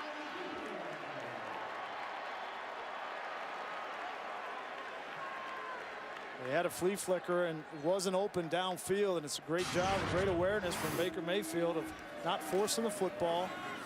Here it comes back. Normally they only have one receiver out. You see the safety running out of there, so just try to make something out of nothing. It's a 5-yard run on 1st down and 10. Mayfield will throw and zips it in there to Mark Andrews. move the sticks and start the clock again. Another 30 seconds here with one timeout. Sermon is stopped at the 22, and now they'll spend their last timeout. Yeah, Lincoln Riley wanted more out of that run right there. I think he might be kicking himself, say, why did I call that run and force myself to call my last timeout? If you throw the football there or you get any kind of clock stoppage, you open up your inventory of plays you can call. Week 12 of the NFL is upon us. Make sure you're watching 10 a.m. Eastern here on ESPN, our Sunday NFL Countdown crew. All the early breaking stories, injury updates. We'll preview each game right up until kickoff, also streaming live on the ESPN app. And then cap off Week 12, the NFL in style. Marty and company will be headed for Baltimore. It's Monday Night Football, the Texans and the Ravens. Coverage begins with Susie and the gang. Monday Night Countdown at 6 p.m. Eastern. Also available in Spanish on ESPN2. 35-10 Oklahoma, and they are not satisfied. They are looking for more. The Sooners already have 421 yards of offense and 5 touchdowns, and this is their 6th possession of this first half. And I wonder if Dana Holgorsen is going back to that. You know, if we just had gotten that onside kick. Yeah. It was 21-10. Right. Could have had possession at midfield, and things were clicking for West Virginia at that point. Since then, they've been able to add a couple scores. Here's Mayfield. All sorts of time directing traffic. Now he'll gun it out for Marquise Brown. He'll get out of bounds. Stop the clock. West Virginia continues to try to bait Baker Mayfield. That time it's Ezekiel Rose pulling him down late after the ball's thrown. Take a look again. Here's Rose coming 91. Baker throws the ball. Right there. What would he have done earlier in the year, right? You can still talk, right? You just can't have the action. Here's Mayfield. Zips one in there to Andrews for the touchdown. And I'm not sure that will add to the talking or quiet the Mountaineers. Second touchdown pass for Baker Mayfield, who's having himself a party in his final home game as a senior Sooner. 41-10 Oklahoma. Wow. Maybe that needs to be Baker Mayfield's new celebration after a touchdown. Get away from everybody on the field, run over to your sideline, and then do some kind of celebration. I think it'll be interesting. We started talking about, when is he going to come into the game? I think in the second half it'll be interesting to see when Lincoln Riley pulls him from the game, especially in a chippy affair. Yep. He's put up some gaudy numbers to this point. Yeah, lost in all that is what a great throw this was. You got to throw it right behind the linebacker, David Long. We saw this earlier in the game. When you have play action, hard play action in a run game with Sting and an accurate quarterback like that can throw the ball into tight windows, that is almost impossible to stop. And when you have a guy who's emotional and he can manage those emotions, still energize your team, that's the best of both worlds. He's emotional, and he's also honest. He had this to say this week. Just about the opponents, and if I were on another team, I would hate me too. More so for his play than anything. Yeah. I do not like that guy. And his coaching staff, look, you expect the coaching staff to say nice things about their own player, but they go overboard. We don't know the kid like that. And we see the incidents, we have seen the apologies, and yet all we hear from the other side is what a great kid. A kid who goes out of his way, gives people extra time in the facility and out of the facility. Great with the kids. Kids are around the program, and he spends extra special time with them. He goes up to visit kids, doesn't need a camera to go with him, and that's what you want to hear about him. And his teammates swear by him. 13 more seconds to play out in this first half. But all that being said, right, he's out of I'm sorries. Yes. Right. Nobody wants to hear any more I'm sorries from Baker Mayfield. Right. Like, regardless. Yes, there's 3 of them this year. 1 off the field related and 2 on the field. Punching the flag at Ohio State.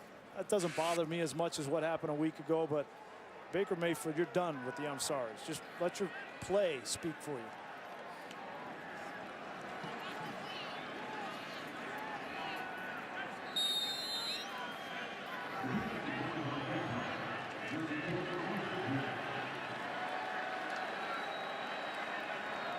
Chuganov and company to get in the locker. A bit of a low snap.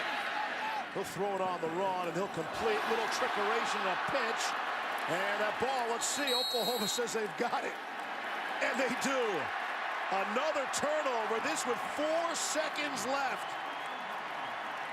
I mean, I credit West Virginia for trying things. But when they do, they're making it worse. Parnell Motley, I think, recovered that. Yeah, they tried the hook and lateral, and he laterals it to Jennings. He was going to throw it on the sideline. You saw Crawford, it was on the sideline. That was going to be a double lateral. So here's the first lateral to Jennings. You see Crawford over there to 25 on the sideline. And I mean, the hook and lateral itself is difficult to execute just because you're going to have guys grabbing on you. 2 of them, I've never seen that before. Think Mayfield is going to take a knee? I don't think so. We'll try a field goal. Austin Seibert. His career long is 49 yards. This will be from 51. To really make West Virginia pay.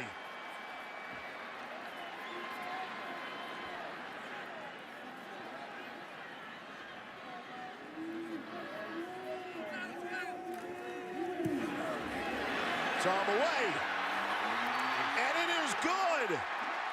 Austin Seibert, a new career long, the most accurate field goal kicker in the Big 12. Hits from 51.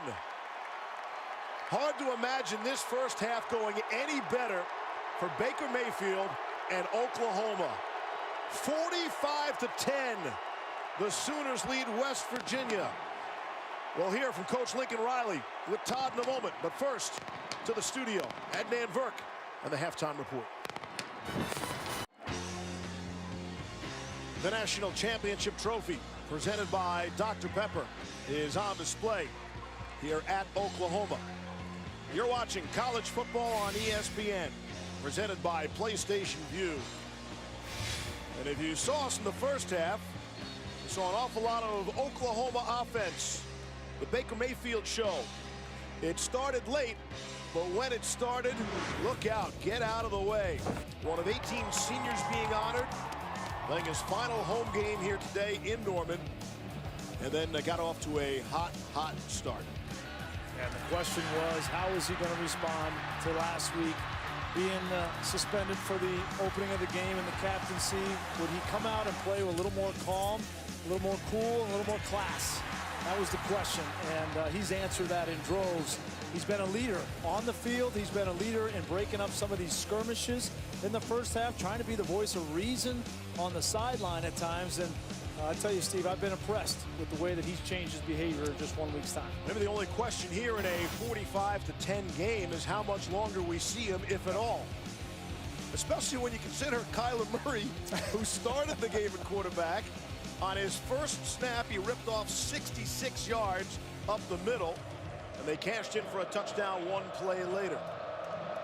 But he has no helmet, and West Virginia will get the football. And they will start out at the own 25-yard line. So much up for grabs still in college football when you look at the landscape. Maybe you hear what's going on with Auburn and Alabama, by the way. So much going on, and here it is. You know, Oklahoma can't clinch a berth in the playoffs today. Baker Mayfield might be able to clinch the Heisman Trophy, though, today.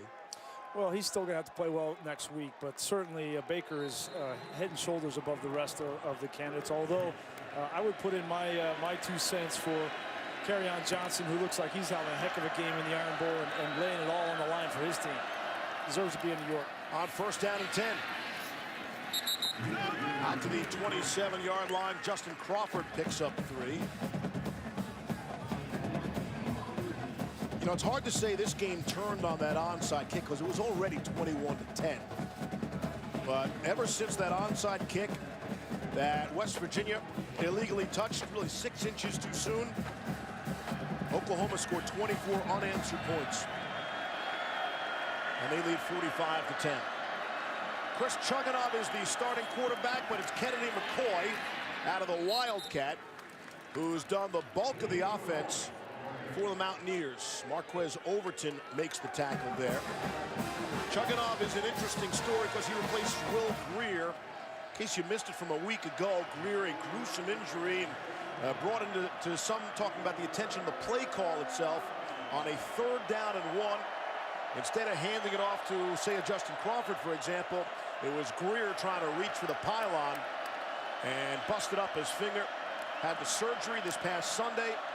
He hopes to be back in maybe 4 to 6 weeks. They're trying to see if they can time up with their bowl game, but that is yet to be determined. Kennedy McCoy has first down yards there, but Greer was having a phenomenal season for West Virginia. Yeah, 34 touchdowns on the season. He was dynamite, and this is the play that you mentioned.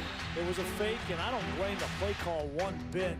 These things happen. It's football. It's a physical sport. He gets his hand caught in the ground and broke that finger. And the good news is that the surgery was successful, as you mentioned, and he's got another season left. You know, he's obviously started his career at Florida and resurrected it here under Dana Holgorsen. And what do you got next year? There's Chugunov down the middle of the field. It's a jump ball, and it's knocked away. David Sills was the intended target. Parnell Motley and Will Johnson had the excellent coverage for Oklahoma. David Sills was the beneficiary of that great year from Will Greer. He has 18 touchdowns, leads all of college football, and he's a finalist for the Biletnikoff Award, which will be awarded the first week of December. I think he's a real candidate. I mean, he obviously, James Washington from Oklahoma State as well in that list. That's Sills in motion.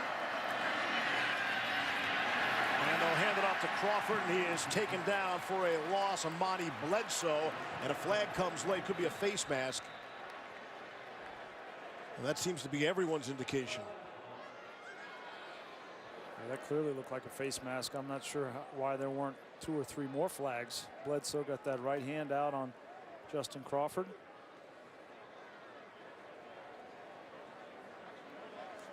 If I'm Brad Van Vark, I'm gonna call this game really tight in the second half. I'm not gonna allow any shenanigans, any after the whistle pushing and shoving. You got to take control. Personal foul, face mask on the defense, 15 yards at the end of the run, first down. It was a first half that got out of control, seemingly for a while there in the second quarter. After every whistle, flags were flying and players were coming together. We did see one ejection. And if I were the referee at halftime, I would have gone into both coaches' locker rooms and I would have had a conversation with each head coach about the way that this game had gone in the first half and the way that I wanted it to go in the second half, and that I was planning on calling it tighter in the second half. And Lincoln Riley should listen, because anything that happens to Oklahoma in the second half could influence the first half of the Big 12 championship game next week against TCU. Yes, that is all locked up, all decided. Great to have the Big 12 championship back. And I like the way they do it, too. It's not a division side, you know, east, west, north, south. Give me the 2 best teams in the championship game. Here's Crawford. And he'll stay on his feet. Justin Crawford will knife through for a few more down to the 29. That's what Crawford does so well, is his vision. He really reads his blocks, but also reads the defense. In Oklahoma, sometimes when they get in trouble, their linebackers and safeties can bite on it and go in one direction and get sucked into that direction. And if you have a good back with vision and a sense for the cutback lane, like Crawford, you're able to exploit it. 19 yards on that play. Crawford's over 1,000 rushing for the season now. Well, Chugunov and McCoy are back there in the backfield, next to each other. Interesting to see who gets the snap. It's Chugunov this time.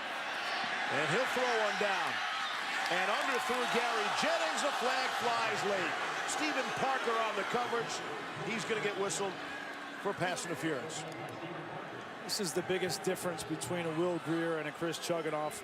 Greer makes this throw. Jennings clearly had the defender beat, and a ball thrown in the back of the end zone would have been a touchdown. Defense number 10, 15 yards from the previous spot, automatic first down. But Chugunov's ball is probably 6 or 7 yards short. Now you get the pass interference, but that should have been a touchdown. Ball is spotted out at the 10.5-yard line. Rather big about the 15.5. And as Oklahoma goes forward, that's going to be the area where teams are going to attack them in the secondary. They've got a lot of young players, 2 true freshmen playing a lot of snaps. They've gotten better, but they're going to be challenged as this season goes on.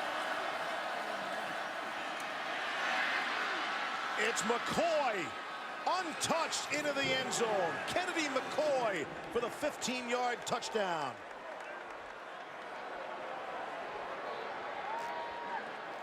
Second touchdown of the game for McCoy as he creeps near 100 yards rushing. It's an interesting looking play there. It almost looked like McCoy halfway through his read was going to stop and throw the football. Watch him here. He pauses, he's looking downfield, and then he goes. I don't know if he was just waiting for the hole to develop or whether he was actually going to throw the ball down the field. Either way, the Red Seas parted and an easy touchdown. There is the extra point. 11:59 left here in the third. Things will look a little better now for West Virginia, aided by a couple of penalties. 45-17, Baker back when we come back. It's a Phil Knight birthday bash. 4 teams, 2 championships, 1 time only. Celebrate PK 80 tomorrow. It's that time of year. Finish up the great college football regular season and get into the meat of the college basketball season. We look forward to that on the ESPN family of networks. Following the West Virginia touchdown, see how Oklahoma will answer. Bounce into the end zone. Well, touchback. Everything seemingly working for Oklahoma here today. Yeah, but their favorite play, Steve, on offense is the counter, unquestionably. They love to pull Orlando Brown or Bobby Evans on one side and get Rodney Anderson into the second level, and then they add on top Dimitri Flowers. They've done this play all year to perfection. I think a big reason why Rodney Anderson has gotten more looks as this season has gone on is because of his patience on this play in particular, that counter play. Remember, early in the season, it was Abdul Adams, it was true freshman Trey Sermon, and Anderson has come on in the last month and a half of the season. Good story, too. He missed 2 years, one with a broken leg. He broke his neck another year, and finally, as a senior, he's gotten his opportunity to shine. Mayfield comes out firing and overthrows CeeDee Lamb. More on Rodney Anderson. At the season-ending injuries, 2015 it was the knee. 2016 it was a neck injury. He was really a quiet, likable guy. And his parents say he's hilarious. I mean, he's funny. He's just hilarious around the team, but you don't often see that personality out of him. Apparently here in Norman, his parents actually own a gourmet popcorn store back in Katy, Texas. Look at you. You got all kind of research. He's cracking. That is 45-17. Here's Mayfield to throw. And they look for more. That stops the clock, the incompletion. Over the head of Marquise Brown. So talented. And, you know, with all these coaching names popping up, how smart does Oklahoma look right now for locking up Lincoln Riley when they did? Yeah, you know, I think you got to give Bob Stoops some credit, too. I mean, Bob Stoops is Oklahoma through and through. And he was a big reason why Lincoln Riley is here in the first place. And I think Bob Stoops realized for the good of this program going forward, for the next 10, 15 years, it was the right time to step aside and allow Lincoln Riley to assume the leadership role here, because other programs would have been coming. They would have been beating down his door. On 3rd and 10, Mayfield fires and completes. Grant Calcaterra, his first catch, and there's a first down for 15 yards. Checked him into that play, too. Pre-snap. You see him do a lot of that, Todd? I haven't seen a ton of it. No, not a ton, but I happened to notice that one because at the last minute he motioned to his receivers and checked out of whatever they had, and clearly he knew what he was doing. That's the one thing we don't talk a whole lot about with Baker Mayfield is managing protections at the line of scrimmage, getting in and out of the right plays. But I asked Lincoln Riley about it when we were here a month ago, and he felt as comfortable with him as anybody he's ever had in checking plays. Mayfield off the play fake, throwing, and again it's Lamb. They love CeeDee Lamb, a true freshman. They have so many talented people at the skill positions here. The game plan for Lincoln Riley in the second half is come out, get a stop on defense. Well, that didn't happen. But if they score on offense, I'm taking the starters out of this game. Gain of 11 on that play. Lamb had 9 catches, 147 yards, and 2 touchdowns against Texas Tech when we were here last time. Put on quite a show. He's got 4 catches for 92 yards so far here today. On the ground is Sermon staying on his feet, the first down, and then some. Kaiser White bringing him down, but not until it was too late. Gain of 16. We just talked about that counter play. Take a look at big Orlando Brown. He just swallows people. Then Bobby Evans throwing people on the ground. I mean, this offensive line is playing with attitude here, and that's great. You know, I love seeing that. If I'm Lincoln Riley, I know these guys are on the edge. I want to get one more touchdown drive, and I want these guys on the sideline. Toyas Avery is being attended to for West Virginia. Coming up tonight, Clemson and South Carolina. One of the great rivalry games all across college football. And man, South Carolina could really do a number on the Tigers tonight. That'll be fun to watch. The game known as the Palmetto Bowl. They're meeting for the 109th straight season. Second longest uninterrupted series. Minnesota-Wisconsin is also playing at this hour. Not nearly as close. That matchup is the longest. What do you think about Clemson, South Carolina tonight? Well, if you're rooting for chaos in college football, you're rooting for South Carolina, because if Clemson goes down and then they have 2 losses and end up beating Miami in the ACC championship, you'd almost say the ACC's out. Yep. And now you got to bring back the Pac-12 conversation. That's amazing. Yeah, it's Ohio State with 2 losses. It comes back potentially in the conversation. Even at TCU, if they're able to somehow find a way to beat this juggernaut in Oklahoma next week, could be back in. Play fake. Mayfield will throw. And underthrow is intended target Marquise Brown. Elijah Battle was with him. There is a flag, as you might expect. As you watch Oklahoma next week in the Big 12 championship. Pass interference, defense, number 19. 15 yards from the previous spot, automatic first down. Battle doesn't even turn his head. And if they're able to get into the college football playoff, you need to watch number 5, Marquise Brown. If you don't get a jam on him at the line of scrimmage, he will make you pay in the secondary. I'm not sure why teams aren't coming up and jamming him. He's not real good at getting off the line of scrimmage with physical corners. But if you let him run, he'll make you pay. It's only 162 pounds. First down and 10. Abdul Adams has checked in for the first time. And Mayfield to throw. Finds his man in a seam.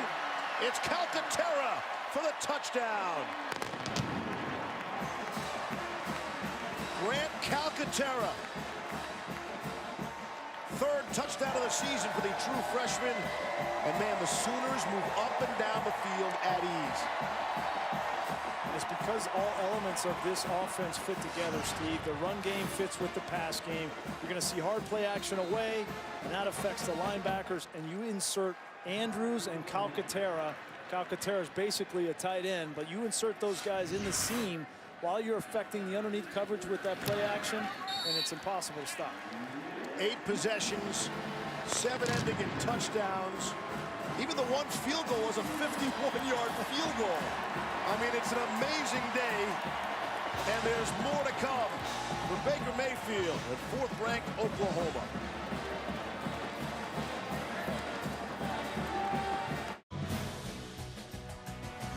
ESPN College Football, brought to you by Chevy, the only brand to earn J.D. Power Dependability Awards for cars, trucks, and SUVs 2 years in a row. And Jared, the Galleria of Jewelry. Among the seniors, DJ Ward. He's fast-forwarding into the real world. He just got engaged. The senior from Moore, Oklahoma, and I don't think you see the back of her jersey. I think it said girlfriend, right? Yeah. We got to update that. Somebody get her a fiancé jersey. Congratulations, DJ. Yes. Nicely done. You know, one of these days, someone's going to say no in that spot. One of these days, that's going to happen. Hopefully, we don't have a microphone when that happens. I'm going to wish that on anybody. That would make SportsCenter's not top 10 plays. You had one job. Oklahoma and TCU, they're going to get together next week in Arlington, Texas, the Big 12 championship game. They met in the regular season November 11th. Rodney Anderson, 290 yards from scrimmage and 4 more touchdowns like he has today. Fifth-ranked Sooners top number 6 TCU 38-20. Baker Mayfield threw for 333 yards and 3 scores and ran for another 50 yards.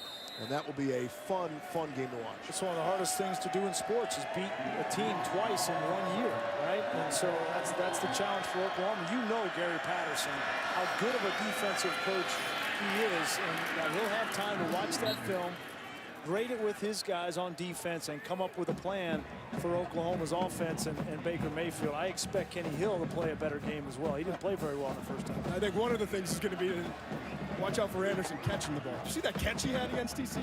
Yeah. He had about over 100 receiving yards and 2 receiving touchdowns. That, to me, showed the versatility and his potential. Second down and 1. On the ground to Crawford. I think they're going to give it to him. The 1 yard where they spot it, and that'll move the chain. Speaking of TCU and Gary Patterson, congratulations. Got a 2-year contract extension. And in this time of craziness with the coaching circles, people being fired instantly, speculation about firings, some based on today's game even. I mean, it's the coaching carousel in college football is nuts. That was a preemptive move there by TCU. Everybody starts to talk about Gary Patterson and the different jobs that come open, specifically in the SEC, whether it's Tennessee or others. And nice job of them by locking him up for another couple of years. On first down, it's Kennedy McCoy. Let's talk about Gus Malzahn. Well, that's just great. I mean, that's a product of the fan base and the expectations at Auburn that you have to win every single year. And he hasn't done well the last 2 years. And then every time they lose a big game, everybody's saying, well, that we need to get somebody else in here. So finally, he says, well, wait a minute. If you guys don't want to, wed me long term, then I'm going to go somewhere else where they do appreciate it. And it sounds like they appreciate him in Arkansas is what it sounds like. And they've got some money to spend. Here's Kennedy McCoy again, the ball carrier. Take some people on.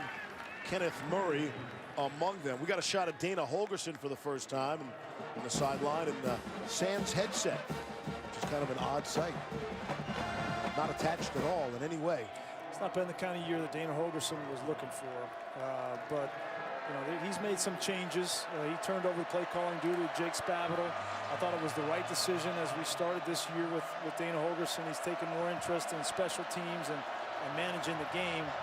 He's too good of a coach not to get this West Virginia team back where they want to be next year. Out of the Wildcat, what else? Kennedy McCoy. He rumbles down. Motley grabbed him, or else he would have gone the distance. This offense for West Virginia kind of reminds me of Baylor a year ago. Remember, they had all of the injuries, and there was nobody left to play quarterback, and they just had to bring in a receiver and run the Wildcat. They almost beat Texas doing that, and that's kind of where West Virginia is offensively with the injuries at quarterback. Kennedy McCoy has been the offense, 126 rushing yards on 15 carries. Back to Crawford. Going to bring up a second down. Is that interesting to you? Does that mean anything to see Dana without the headset on the sideline? Yeah, I mean, I think they're down 52-17, and he realizes it's not about strategy right now. It's about how do I keep my team? How do I keep them from doing anything they'll regret here in the second half? And how do I build for the future? They're going to have some time to practice for a bowl game, and you want to make sure that he's continuing to build the psyche of this program. Took the play clock all the way down, and there's Crawford inside the 15 now.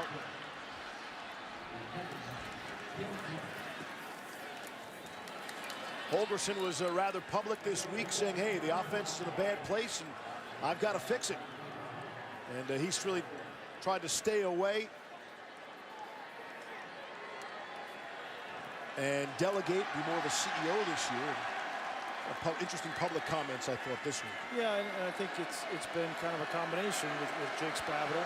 Jake Spavital is an excellent football coach, and he wasn't brought here just to be the yes guy to Dana Holgerson, right? If Dana knew the only way he was going to get Spavital to come to West Virginia was to give him full control of calling the plays, and there is no question who's in charge of calling these plays, and it's Spavital. Spavital's in his second stint at West Virginia. He's coached Davis Webb and Cal. Johnny Manziel was there for him at A&M. And in his first stint in Morgantown, he had Geno Smith as his quarterback. Martell Pettaway was the ball carrier, got his first touch. And they go right back to Pettaway on 2nd down and 6, bring up a 3rd down and shoot. Not only Geno Smith, but he was also one that recruited and coached Kyler Murray his first year at Texas A&M. And Kyler Murray now at Oklahoma on the other side of the field. So one of the better coordinators and quarterback coaches in college football, in my opinion. West Virginia's goal, we saw them in the opener, all along was, hey, let's play a 13th game. They were obviously hoping it was a conference championship game, but it will be their bowl game. It will be their 13th game. Here in trouble in game number 12 on the season. Here's McCoy out of that Wildcat. He's got the first down. He's down to the 4-yard line. Emmanuel Beal made the stop. Well, they're not going to win this game, but they might have found something with McCoy here in this Wildcat formation. You see 13 plays, 113 yards. It's been very effective. It's been their most effective offense today, and no matter what happens the rest of this season, I think you're going to see that true sophomore Kennedy McCoy and a Wildcat package as a part of this West Virginia offense next year. We've got 233 rushing yards here today so far. On 1st and goal, here's McCoy. Back to the line of scrimmage. Again, it's Emmanuel Beal. You know, and some of those rushing numbers have to be taken with some perspective. Like you said, Justin Crawford a year ago had 331 rushing yards against Oklahoma, and the Sooners blew the Mountaineers out of the stadium in Morgantown. So some of this is just padding statistics in a 52-17 game with 4 minutes to play. There's the 12th play of the drive upcoming.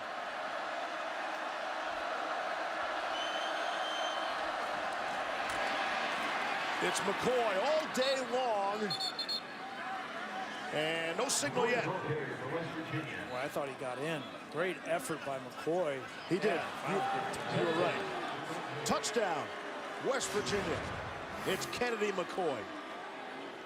Watched at the end here. There's no give up in number 4. Pushing that leg drive. McKivitz coming off. Josh Sills, a left guard. You got to see the look that Chugunov gives the official running in from the sideline. Like, can we get some kind of signal? Which is how I was feeling for a second. It is a touchdown for West Virginia. And again, it'll look better in the box score tomorrow. At 52-23. Hey kids, what's a box score? You can Google that too.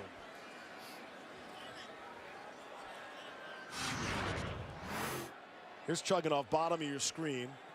Okay, so there's touchdown. Ruling of the field of a touchdown Watch is this, under further review. Hey, buddy. Little help? Little help? That's Frank LeBlanc. They're going to review to see if, in fact, it was a touchdown. These officials, by the way, we're having a good time at their expense. They have an impossible job at real speed. Very, very difficult. And they get it right almost every single time. Well, it's hard to, you know, sometimes you're this headlines when you're down here and you can't see through all these bodies. I mean, look at that. You got 3 defensive linemen in there, a leg, a foot, a thigh. Sounds like a turkey for a second. A leg, a thigh. What do you think? An arm, a chicken wing. All right, it's turkey. All right, raise your hand if you had a turkey sandwich at halftime of this game, America. I'm looking at you. Hundreds of thousands of people all raising their hand at one time.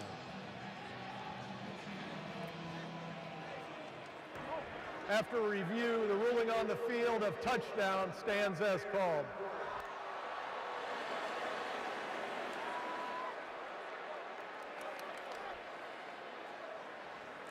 "12 plays, 75 yards, a drive that took 6:39 off the clock.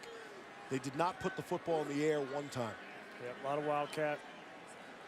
That's a drive that West Virginia, they'll look back at this game, and that's something they can build on, right? I know it's a little consolation, but don't lose sight of the physical nature of this game. Their offensive line, Kennedy McCoy running tough, no quit.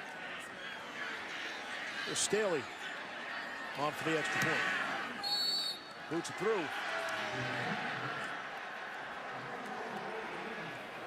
"52-24, 3.5 to play in the third." I have to wonder if Baker Mayfield's afternoon is done or not.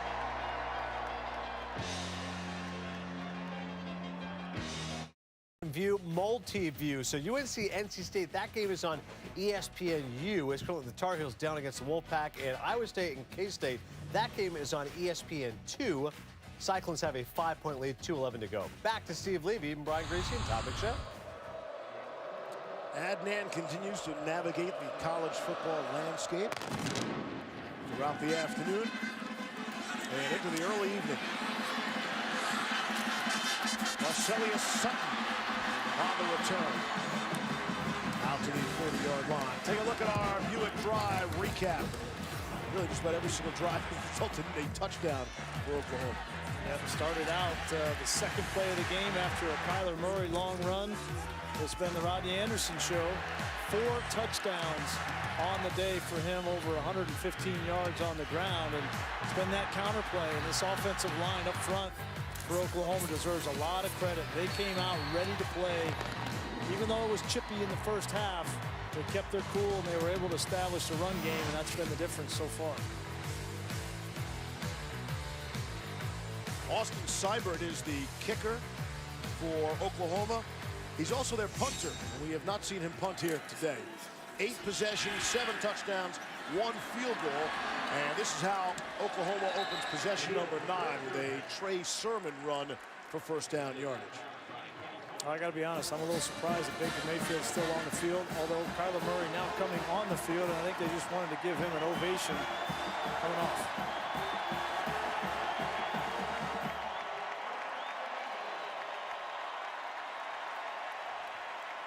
And how about that from Lincoln Riley? You start the game with the tough love, the discipline that Baker Mayfield needed, and you end the game with the respect and giving him that curtain call the last time he's in front of this home crowd. That's well done by Lincoln Riley.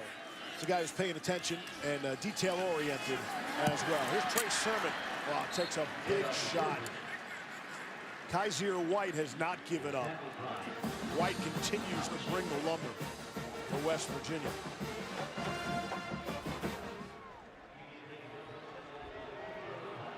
Last time this crowd at Oklahoma will see what I believe will go down as the most beloved player in Oklahoma history. And if he's able to navigate this college football playoff in the last part of this season and bring home a championship to Norman, he will be unquestionably the most beloved in Oklahoma history. And they've been playing football around these parts since 1895. That's a long time and a lot of players. Quick screen out to Trey Sermon from Kyler Murray. Reese Donahue made the stop for West Virginia. And quiet applause by Baker, Todd. We're just kind of watching the last couple of days and all these teams that are in the playoff losing or getting challenged, and I just started thinking about it. Defensively, clearly Oklahoma is getting better. They're not great, but there's probably not a better unit that will be in the college football playoff than the Baker Mayfield offense for Oklahoma. This is probably the one team I would least want to see to face it if I was another coach in the playoff. I think you're right, Todd. I mean, there's unquestionably no better unit. I look at Auburn defensively; they're got better, but this offense explosive. Miles teased down the sideline. Did he get there? He did. Touchdown. The players change. The results are the same. Sooners score again. Kyler Murray to Miles Tees.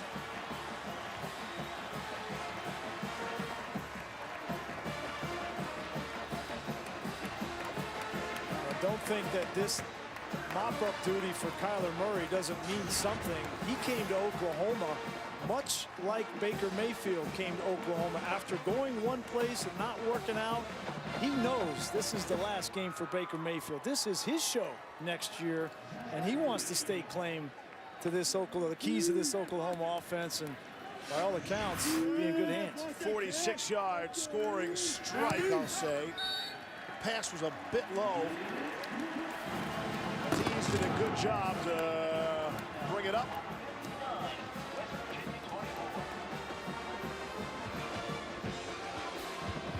What a day for Oklahoma.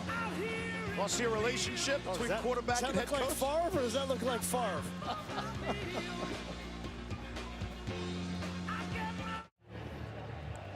Testing 1 2 3. Testing. Is this thing on? Testing 1 2 3. I mean, they're gonna. Hey, they're having a good time now. They're gonna have a good time tonight here in Norman. He's like Shannon Sharp. Remember calling the National Guard because we are killing the Patriots? Yeah. And look, you can't say they're running up the score or rubbing it in. It's their backup players now. And it's 59-24. Here's Adnan Verk testing. Is this thing on, Adnan? I hear you loud and clear, Leaves. Alabama and Auburn is the Iron Bowl. Jarrett Stidham, how about this run on 2nd and 6? Absolutely fearless. 16-yard touchdown. He gets in. Auburn's up 26-14. However, Kerryon Johnson did lead the game of his own will, but it did not look good. Updating on that. Leaves? Adnan, thank you. Oh, that would be a huge blow to Auburn. They seems like they're going to potentially win that game, but they go to the next game against Georgia without Kerryon Johnson, who's such a big part of their offense. And Cam Martin, their other running back, just got injured too. Imagine that if you can hang on and win that game and lose 2 key players like that. Already playing without Cameron Petway too, right? That would be 3 of their top running backs. As you look at this top 10, obviously Miami goes down. Clemson's tonight, question mark on that. Oklahoma, I think Oklahoma should have been higher from the very start of this whole thing 2 weeks ago, ahead of Clemson and ahead of Miami. I think there's a potential for them to go up. Auburn should go up. Where does Alabama fall to if they do lose? And then Ohio State got by Michigan. So this thing's going to get dicey. A lot of movement. Capital One college football rankings. Really, it all goes back to October 7th, right here. A third-string quarterback in Iowa State came to town. It seems hard to believe, right? But these are college players and college kids. And every once in a while, you're going to not play up to expectations. Yeah. And that's what we love about the game, the lack of predictability. But that one loss, otherwise they might very well be the #1 team in the country. They've got it all clicking right now as we hit the final, come up on the final half minute of quarter number 3. Mike Stoops said, you know, our defense is playing better, and he gets defense. It's an easy target, the defense at Oklahoma. You're in the Big 12, right? The offense is always putting up big numbers. So when people look to take shots at Oklahoma, it's an easy target to point to the defense, which, you know, he's, according to him, playing much better. I believe that. They gave up 20 points to TCU. TCU's a good offense. This is a good offense. I know it doesn't have Will Greer, but they've played well tonight. I think the defense in the Big 12, they get a bad rap. I mean, there's some great quarterbacks in this conference. I think the defenses in the Pac-12, for instance, are worse than the ones in the Big 12. But all they got to do is, 30 points a game, because your offense is scoring 45 a game. To me, that's going to be good enough at the college football playoff level. 3 quarters complete from Norman. Oklahoma leads West Virginia 59-24.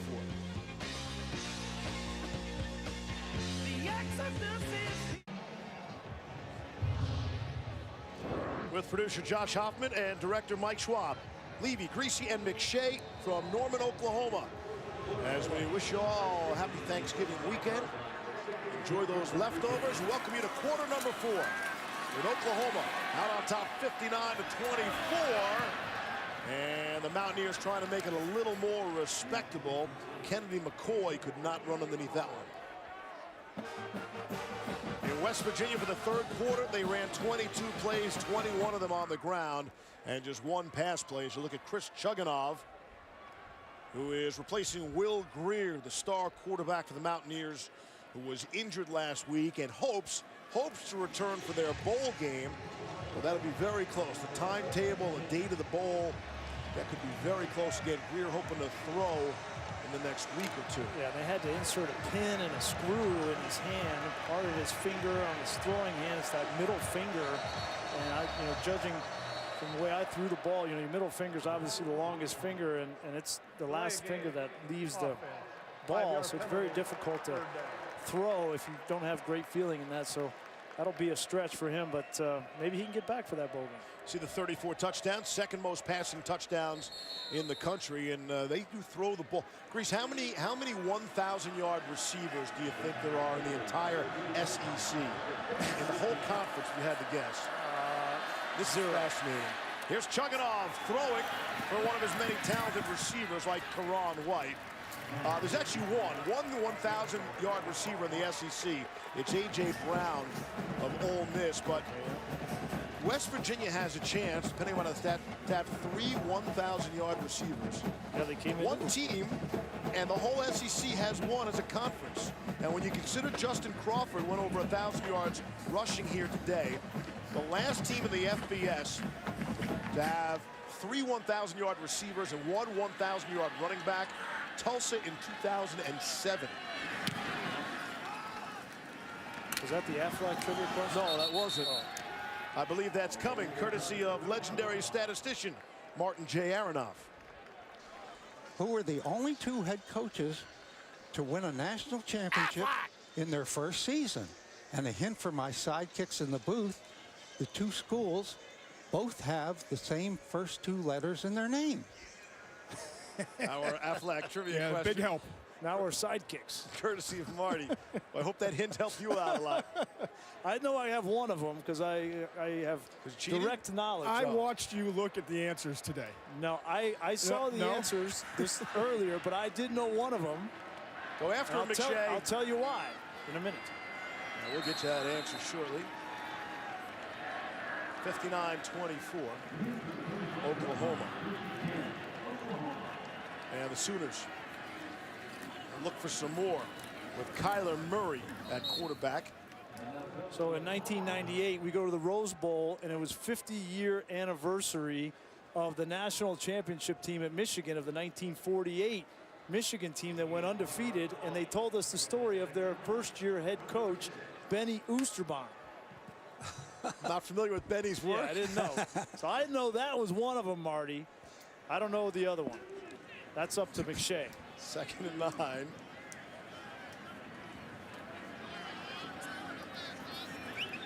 We'll get that answer.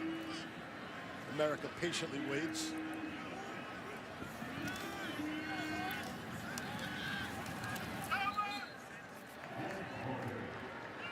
The Aflac trivia question. We asked who are the only 2 head coaches to win a national championship in their first season. Don't make me a liar. No, you got the first one right. You got Benny, 1940 at Michigan, and Larry Coger, Miami, 2001. So, Marty, the clue was the first 2 letters of the school. Miami. M-I. Michigan. M-I, right. Okay, got it. That was quite a help. I love that question. I love that. I thought it was going to be like Northwestern with N-W, not the first 2 letters, but. How about Marty, the improvement from week 1 to week 2 when he was a star in week 1? Voice inflection and everything. Well, thank you. And the quarterback will keep it, Kyler Murray. Marty, I love how you tie it to Lincoln Riley, right? The first-year head coach with a team that looks like, by all accounts, can compete for a national championship. They're playing as well now, I think, as any team. You know, some people thought I worked that 1925 game with when Benny Oosterbaum was an All-American, played against Red Grange, but I wasn't quite there. Benny Oosterbaum. It's O-O-S-T-E-R-B-A-A-N. Don't cheat him out of that second A. Marty Aronoff, you can tune in weekly to get his Aflac trivia question and answer. West Virginia will get the foot back. Sills on the receiving end there. See how much closer the Mountaineers can make this game. Oklahoma's offense is probably the best unit in college football coming into this playoff run. And I would say that to potentially Auburn's defense might be a close second. It'd be a great matchup, those two going together. Loss of 7 on that last play. Flip it back to Chugginoff. The quarterback to throw down the sideline for Sills. And they'll call it a catch. Said he was inbounds. David Sills. Sills is a great story, isn't he? The early commit to SC and early 13 years old. Seventh grade. But you know, it was funny talking with Dana Holgorsen. He said he had everything you wanted in a quarterback: the leadership, the toughness, the smarts. He just couldn't throw the ball. And so he transferred. He wanted to live out his dream. Went to El Camino College, and he recruited him to come back to play wide receiver. And he's had an unbelievable season for Dana Holgorsen. Well, I respect the way Sills went about it, and actually Coach Holgorsen did handle it perfectly as well. 2010, there he is. Got the phone call. Lane Kiffin was the coach at USC at the time. And then played quarterback, then moved to wide receiver in Morgantown. 7 catches, 131 yards. One more kick at the can to try being quarterback for El Camino College. And then he comes back and he leads the FBS in touchdown receptions with 18 entering the game. And Holgorsen said, look, you can't play quarterback here, but you can play wide receiver in the NFL if you come here. And these things tend to work out. Nice grab and good play by Jennings to hang on.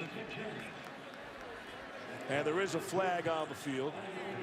Todd, you got a thought on Sills? I think he's playing well enough that you got to give him a shot. I mean, I don't know that he's going to be the first few rounds. Personal foul, hands to the face, defense, number 55. That 15-yard penalty will be added to the end of the run, first down.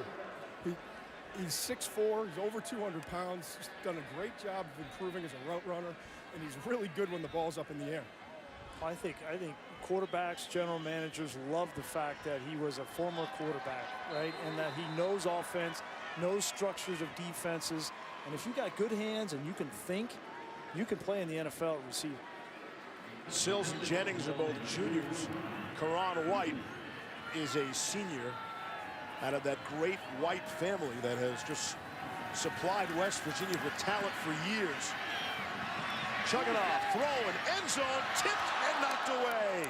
Sills and Jennings were in the neighborhood, knocked away by Robert Barnes. And there are more flags on the field. Personal foul, hands to the face, defense, number 72. 15-yard penalty, automatic first down.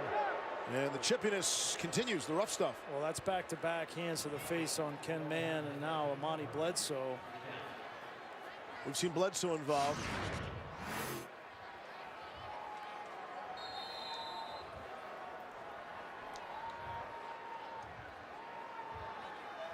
Bledsoe locked up right here.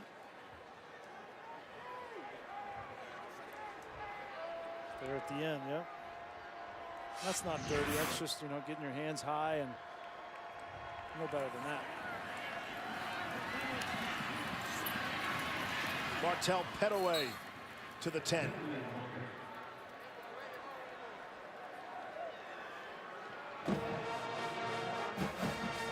It's been a wide receiver dominated offense the last 3 games for West Virginia.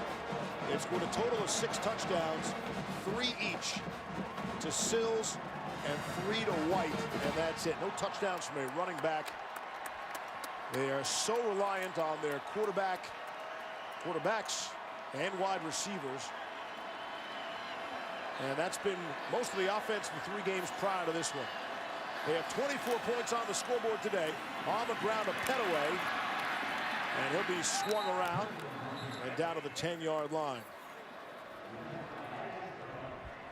Tackle there by Addison Gums, a true freshman for Oklahoma. They're really excited about. He's not quite there physically yet, 6'2", 230 pounds, but they love the fact that he's kind of in the mold of Obu Okoronkwo. Kind of a similar size and speed and explosiveness off the edge. That's the future of Oklahoma's defense on the perimeter. Didn't play 7 weeks in a row, then returned to action last week, picked up a tackle. Here's 3rd and 1. On the ground, Petaway not going to get there. He is shoved back in a big way by John Michael Terry.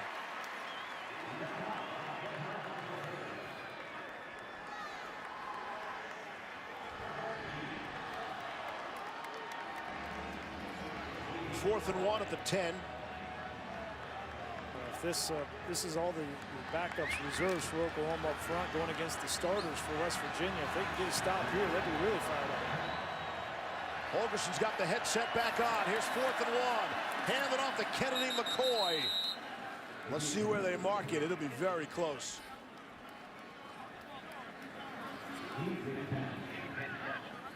McCoy's been their best offensive weapon all afternoon. Let's see, they might need a measurement. Still no indication.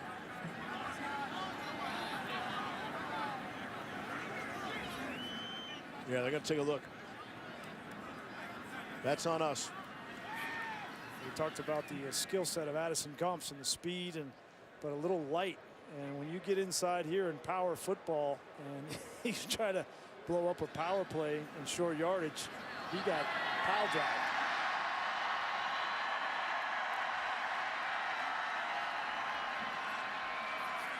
Got a broken stick there. They're not cheering for the first down. They just flashed the Auburn score, the Auburn-Alabama score up on the scoreboard here. See, these fans are smart. All those chants around and signs around the country. We want Bama. Although I don't know. And if you want some chaos, exactly. We've got some college football chaos. I don't feel like that's chaos. I think that you could see that coming. The injuries to Alabama at defense. No, the chaos, what it means to the rest of the country. Yeah, well, it just means that Alabama is now going to be a problem for these 2-loss conference winners. Throw and no catch.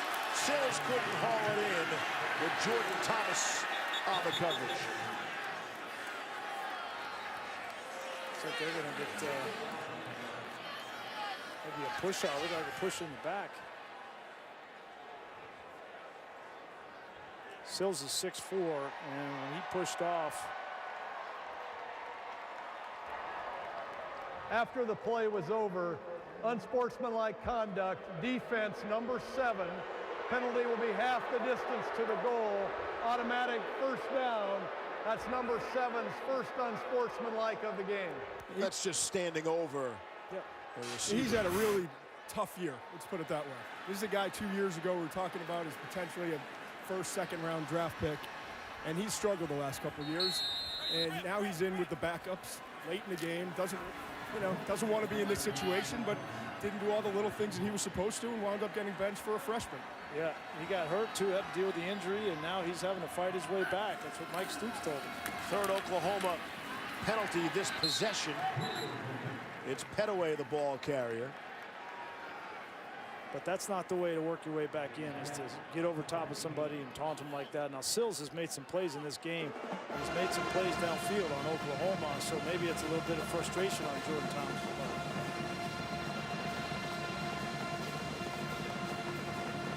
And all those penalties I mentioned on this possession, all personal fouls. Yeah, the 2 hands to the face. There's no holding penalties in the mix. And we got another flag. Let's see.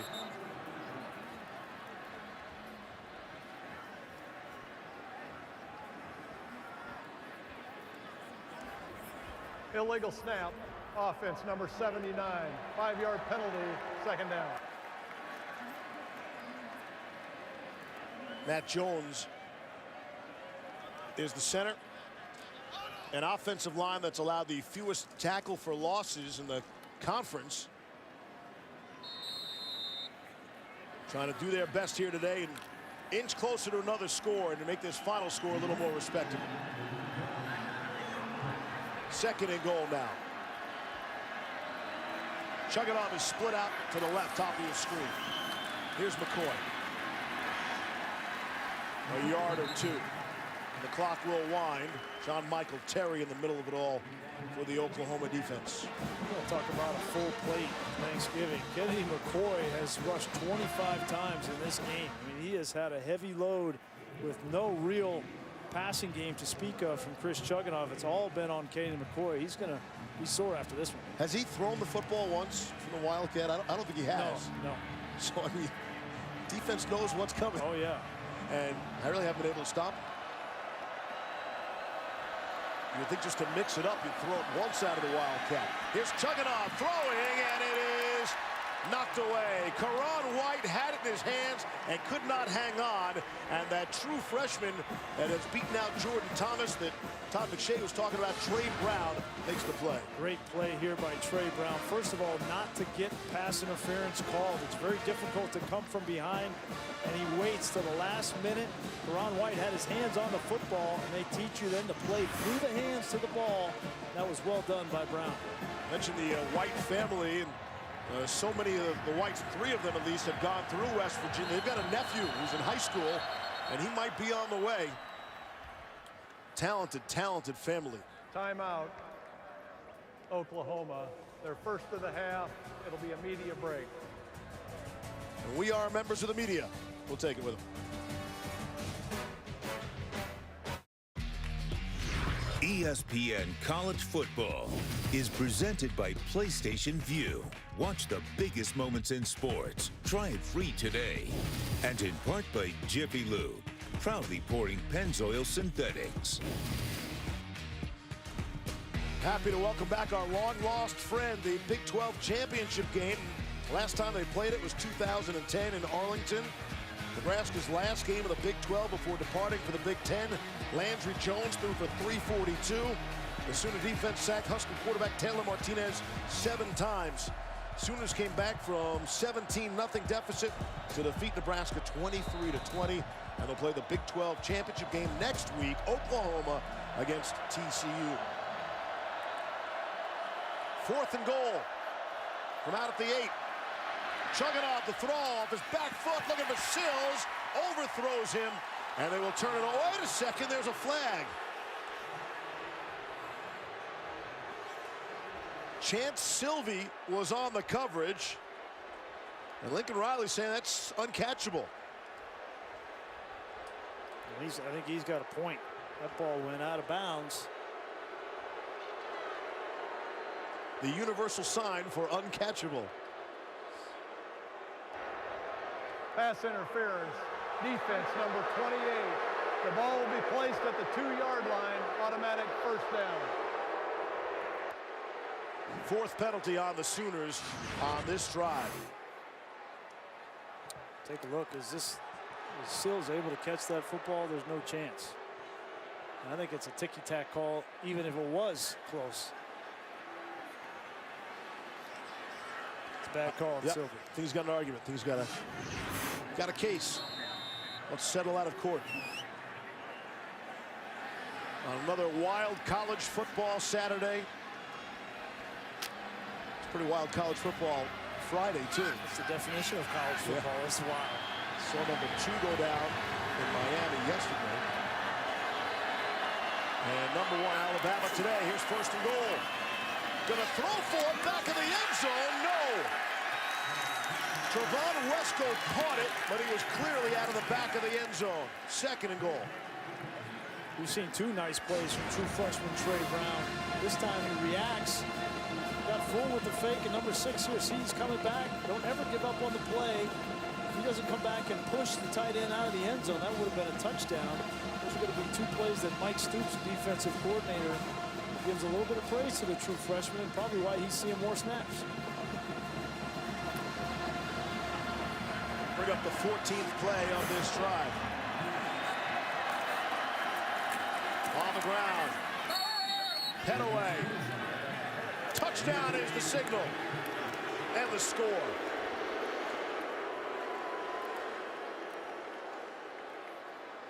Something for those that made the trip from Morgantown to cheer about.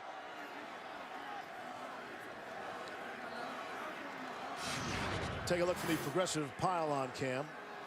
starting offensive line for West Virginia still in the game, going against some of the backups for Oklahoma, and finally pushed through with Petaway. 72-yard drive.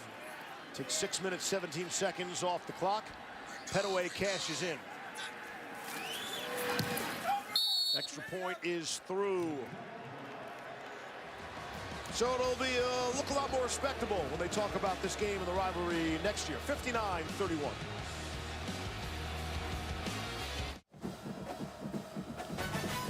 We have a 4-possession game here with just over 6 minutes left. I anticipate a closer affair tonight.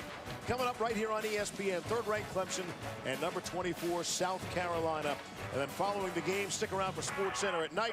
All our experts will weigh in on the impact of the Iron Bowl and the college football playoff race. The latest on Kevin Sumlin's future. A whole lot of coaching news. Chip Kelly named the next head coach at UCLA. And did Baker Mayfield seal the Heisman? SportsCenter with Linda Cohn and Kenny Mayne. All streaming live on the ESPN app. Set for an update in this 4-score game. Here's Adnan Virk. All right, thank you, Steve Levy. Iron Bowl in the books, and how about it? Alabama 24-game win streak against SEC opponents comes to an end as Auburn now has a 93% chance to reach the playoff with a win if they beat Georgia in the SEC championship game, as Jarrett Stidham goes 21 of 28 for 237. He was terrific. Coming up next, well, hey, Bama went down, Miami went down. Maybe Clemson's the best team in the country. Kelly Bryant and company faces South Carolina. It's next, Steve. Back to you. I think we're going to vote for Oklahoma. Yeah, even Adnan's throwing a little shade on Oklahoma. Yeah, I think Oklahoma's the best team in the country. Of course, from our perspective, we're in the building still, and it's 59-31, and it's not nearly that close. Do not be fooled by the score. With 6 minutes left, Kyler Murray started the game at quarterback, and he will finish it. Abdul Adams is the ball carrier down the sideline, and we'll see if they get a bit of a face mask there, as Kenny Robinson was able to run him down. Big game, though, on the play. Boy, Abdul Adams, he was the man early in the season for Oklahoma, and he's kind of become the 3rd guy behind Rodney Anderson and Trey Sermon, but he wants people to remember, and he's got some talent, too.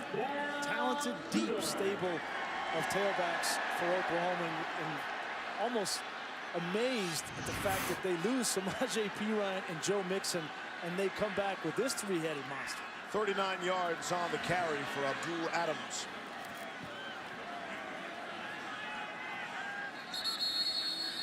At the 36, and let's see. Timeout, Oklahoma. It'll be a media break. Oklahoma takes a timeout for some reason. They're leading by 28 with 5.5 to play.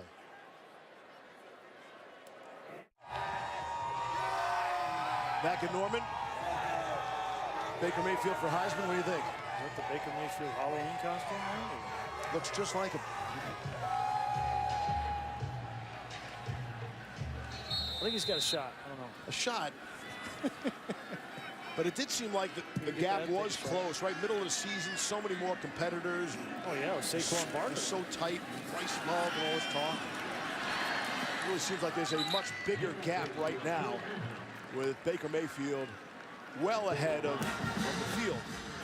Yeah, I think Bryce Love has still got a shot. He deserves to be in New York. I think the guy that needs to be on this list is Kerryon Johnson. Lamar Jackson has sort of crept back into the race as well. Lamar Jackson has very similar numbers to what he had a year ago.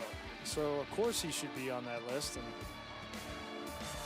some of it has to do with the competition.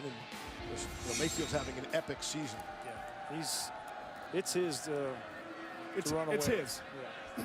You just wanted to stop him there, put a period on his sentence? Done. On 2nd down and 7. On the ground to Adams. Out to the 30. I mentioned earlier that he might be the only guy that has finished in the top 4. I was incorrect. There's actually been 4 others. Mr. Inside and Mr. Outside with the Army cadets in the 40s. Who was inside? Glenn Davis, get it right. All right, thanks. And then Doak Walker and Herschel Walker. But that's an esteemed list to add Baker Mayfield's name. Quite a legacy. 3 finishes in the top 4. They all won it. They all won the Heisman at one point in their careers. And so Baker would be up for it for a third time, having yet to win it.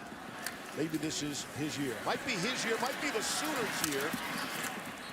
Their first down of the clock will continue as we get under 4 minutes to play here in the fourth quarter. Ben's been pushing this number on me.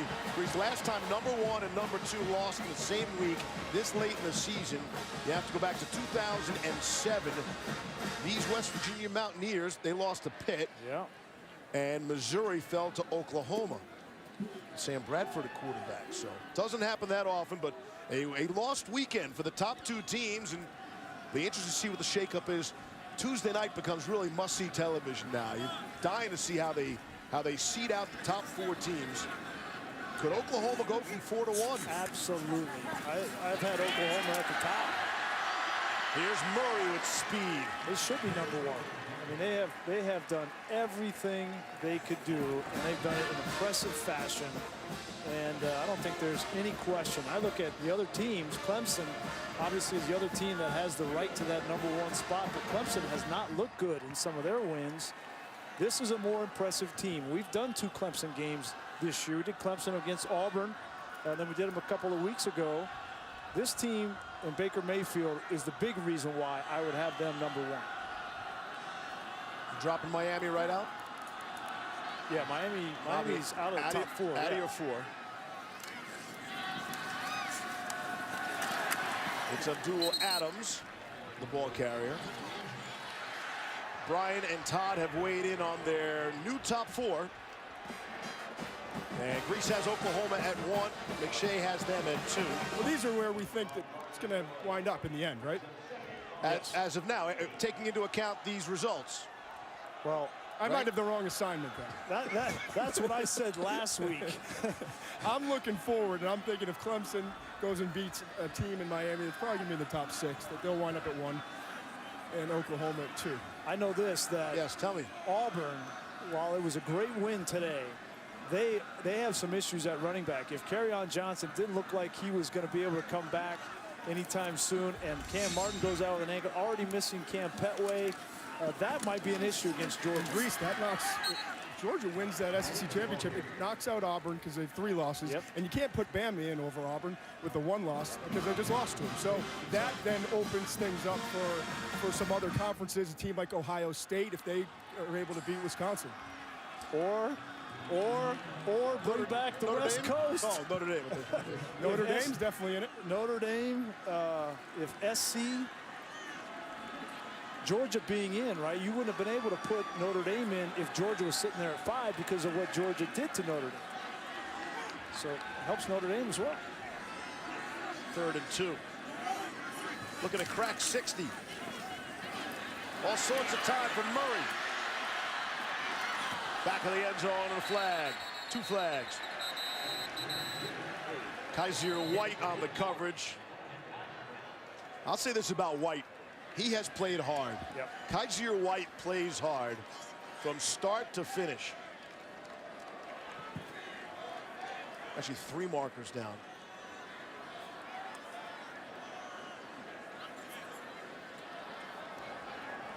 Holding defense, number 8. We also have ineligible downfield, number 55 of the offense. Those penalties offset. Will replay 3rd down.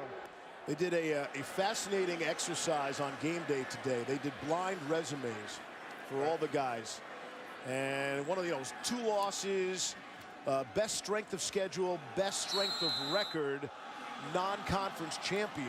And 3 of the 4 guys picked them to go into the playoff, and they revealed that was Notre Dame. And that was kind of interesting. If you don't see the brand name on top. Well, I know this. Notre Dame had 2 anchors that were above them. That was Miami and Georgia, right? 2 teams that they lost to. So if Miami beats Clemson in the ACC championship, a lot of people think they're automatically. I don't think they're automatically, and they may end up at 5. And if that be the case, you can't put Notre Dame in over Miami because of what happened there. Correct. So that was a blowout city, South Beach, yeah. It is fascinating, and it's amazing that so much still can happen with really 1 week left, right, in the conference championship games next week. No doubt here, though. Kyler Murray and Oklahoma, they'll say uncle. They'll take a knee.